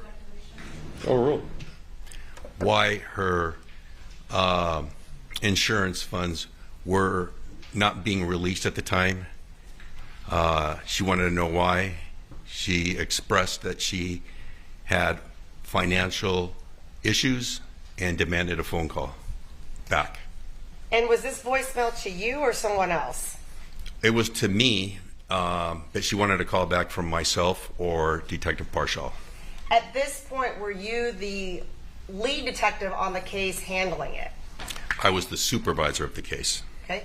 So during the call, did she complain about any of the detectives on the case that reported to you? Objection, asked and answered. Overruled. I don't recall if she specifically complained about the detective. She was upset that the money from the insurance company was being withheld. After you got that voicemail, then what did you do? Well, I thought it was pretty significant, so I called Detective Parshall over, and I wanted him to listen to the message as well. And why did you go to Detective Parshall specifically? Because Detective Parshall was the lead detective, and I wanted him to be aware of this voice message. Now, was this voice message recorded in any way? It was recorded on the messages in the main line for Valley Bureau Homicide. Okay. Did you memorialize then this message in writing on April 27th, 2017? I did. Why did you do that? Because it was a pretty significant message. I had never received a message like that from a beneficiary. And again, did it come on your particular voicemail? Yes. Is there a reason why, did you save that voicemail? I did not save the voice message. Is there any reason why you didn't save it, if you recall? All I remember is calling over Detective Parshall, and I told him, listen to this message, and he did. I go, do you want me to contact her? And I'll take the heat for delaying the funds, because I know he had a pretty good rapport with the defendant. Okay. Did you attend the memorial for Wella, or held by Wella or Fabio on May 22nd, 2017 in Woodland Hills? I did. Did you go with anyone in particular? Yes. Who did you go with? Detective Parshall. Was there a reason why you went to the memorial? I believe we were invited to begin with, and I believe Detective Parshall's partner at the time was not available. Okay. Do you know who you were invited by? The defendant. Okay. So when you went to the memorial, can you describe what it was? Yes, it was a memorial. Very nice, actually. A lot of rooms. They had a board where people would write. It's more of a celebration of life type of thing. Their memories of the defendant. Nice gathering. Things of that nature. It was nice. Exhibit 90 is on the screen, page 3. Is that what you described as part of the board where people wrote messages? Yes, it was a wall. Yes. And then showing people's 90, page 4, again, this exhibit was where people could write. Yes. And not visible in the photograph that's up on the screen, but were there photos of Fabio around this memorial? Yes. Okay. Exhibit 90, page 5. Did you see those individuals there? I saw the defendant there, and possibly saw the two women with her. I don't specifically recall them. Okay.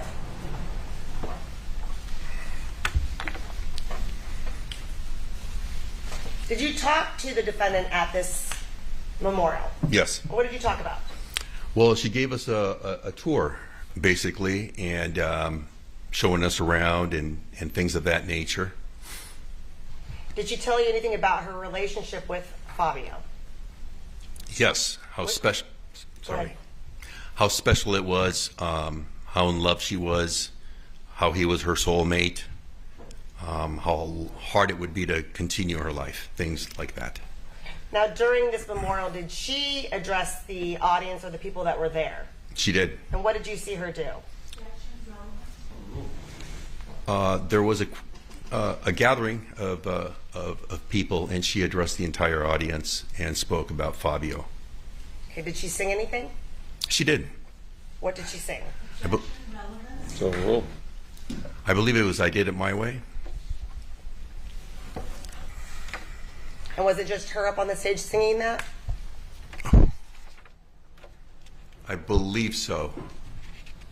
I don't know for sure, but I believe so. Okay. After the memorial, then, what kind of role did you continue to have, if any, with the defendant specifically? I believe that was the last day I spoke to her and saw her myself. Were you involved at all in the arrest that occurred then on June 14th, 2017, which would be, a month or so after this event? No. Thank you. I have no more questions. We see counsel sidebar. Good afternoon. This memorial that you attended in May, that was on the 23rd? I believe so. And Ms. Sementilli invited you to the memorial? I know she invited Parshall and his partner, and like I said, he was not available, so I attended. Okay. And when Ms. Sementilli was on stage, she was also with her daughters. You are familiar with her daughters? She could have been. I don't recall that. Okay. So you don't recall whether she was up on stage singing this song with her daughters or not? I know she was up there singing the song. I don't remember if her daughters were with her. They could have been. Okay. And you said she took you around to show you the workplace? Yes. She showed you Fabio's office? She did. And that's where you had your discussions with her? We spoke, yes. I don't know if it was exactly there. It could have been. Okay. Okay, fair enough. Bringing you back to the night the case was first assigned, the night of the killing on January 23rd. Yes. You described securing a video of two suspects, the joggers, I think that was referred to as. Do you recall doing that? I do. Okay. Where did you go? What was the location of, I think Ms. Stagel referred to it as a structure. What was the location you retrieved the video from? The residence was 5019 Queen Victoria. Okay. And did you speak to a homeowner? I believe we did. I just don't have that recollection, but I believe we did. Okay. And did you make any report of retrieving it from the homeowner?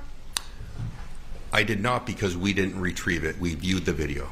So you just viewed it that night. You didn't actually take a copy of it yet? That's correct. Okay. And did there come a point in time where you did retrieve the video, a copy? A copy of that video was retrieved, but not by myself. Okay. Do you know who retrieved that? Yes. I don't know specifically the person's name. It was our TID unit, Technical Division, Forensics. Got it. That go out to the scene. Got it. Got it. Okay.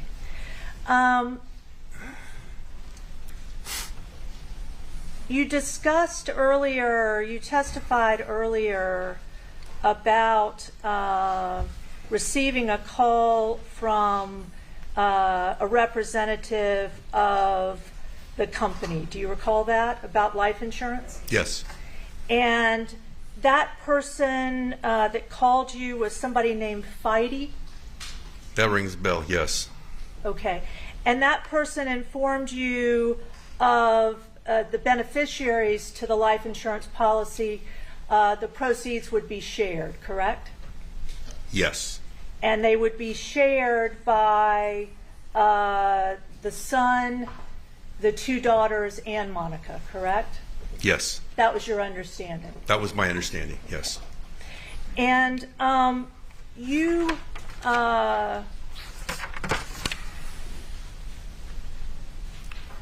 you were working in a supervisory role, but you did not have any day-to-day responsibilities on the case? Day-to-day responsibilities? No, I did not. Okay. And am I correct that after June 14th, 2017, you never had any contact with Monica Sementilli? No. Nothing further. Thank you. Anything further? Thank you, Detective. You're excused. Well, you look like you need a break. Oh, I'm sorry. Whoops. Go ahead. I apologize. Are you no break yet? I absolutely apologize. Detective, this voicemail you were describing earlier, you said it came to the main voicemail for the detectives? On my line, yes. On your personal? Yes, for Squad 3. Okay, so it was a voicemail you were saying was left on your line. Correct. And you thought this voicemail was significant? I did. And you kept a copy of it? I did not. Is there a reason you didn't keep a copy of it? In hindsight, I probably should have, but what I did is like I said, I brought it to the attention of the lead detective. I had him listen to it, and I asked him if he wanted me to address the situation with the defendant. He said he would take care of it. Okay. But you never recorded it? I didn't record it. It was on the phone, but I did not make a copy of it. And it was deleted at some point? It must have been, yes. Okay. And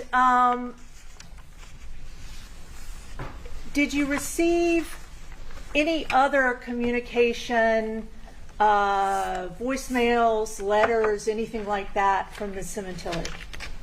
Not that I can recall. Okay. Didn't you receive communication where you were copied on an email from Ms. Sementilli on June 1st, 2017? It's possible. I don't have recollection of it, but it's possible. Okay. Your Honor, may I please mark as defense 612 a 2-page email from Monica Sementilli to Jean Parshall, CC to Steve Castro. Yes. I'm objecting this as an exhibit. She's asking if you remembered it first. I'm sorry. I'm going to object to this as admission. And you're premature then. May I proceed?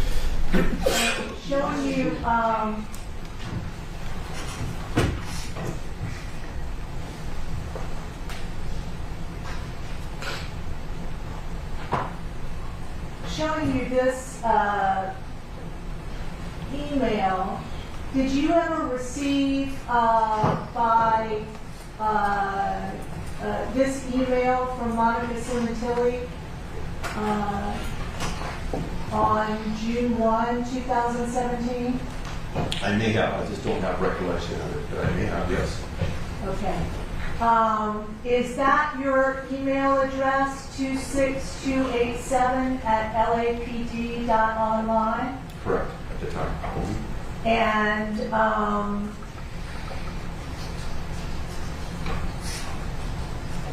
in this email, do you receive your emails at the station? Yes. And during this period, you were receiving all your emails? Yes. Okay. And am I correct that in this email,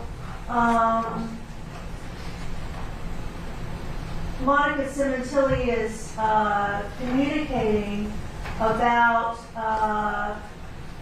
when you will be meeting to hopefully get some new information? Yeah, do you mind if I read the Not email? at all.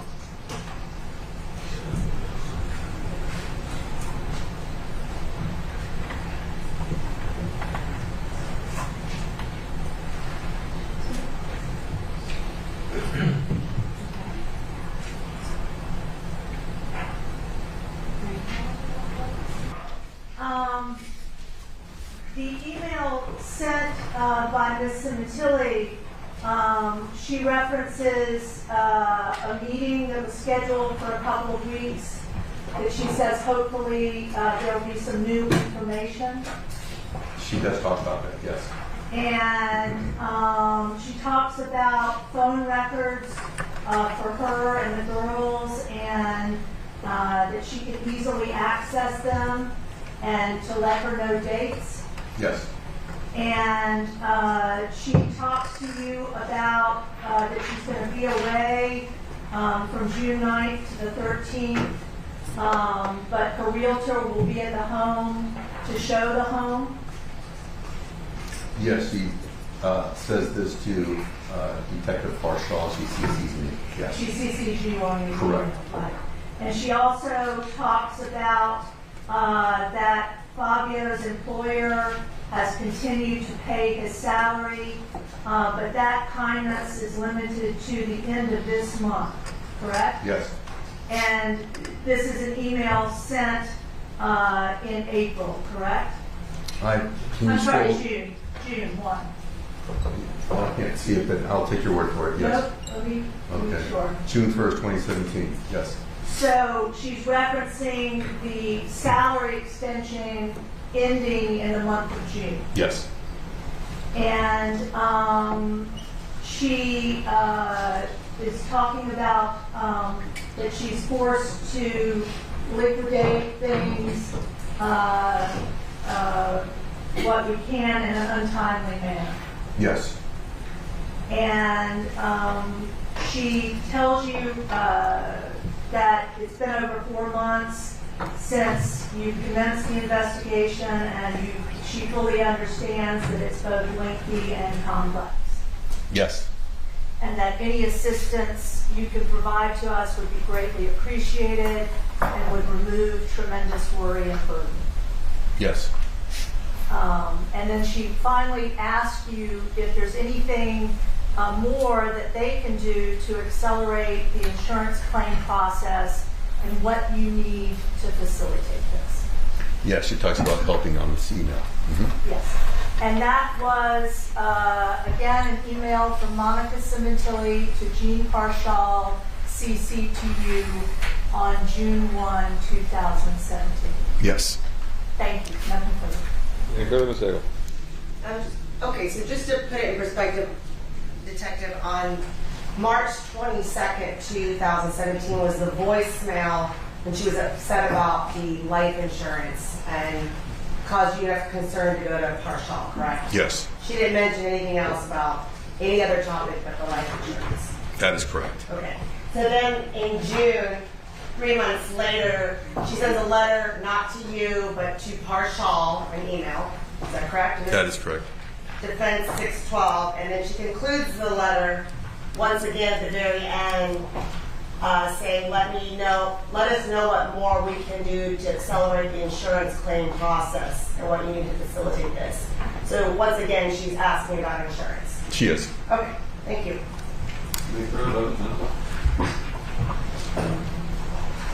And she was sending this email, to your understanding, 5 months after her husband had been killed. Is that right? Yeah, that's about right.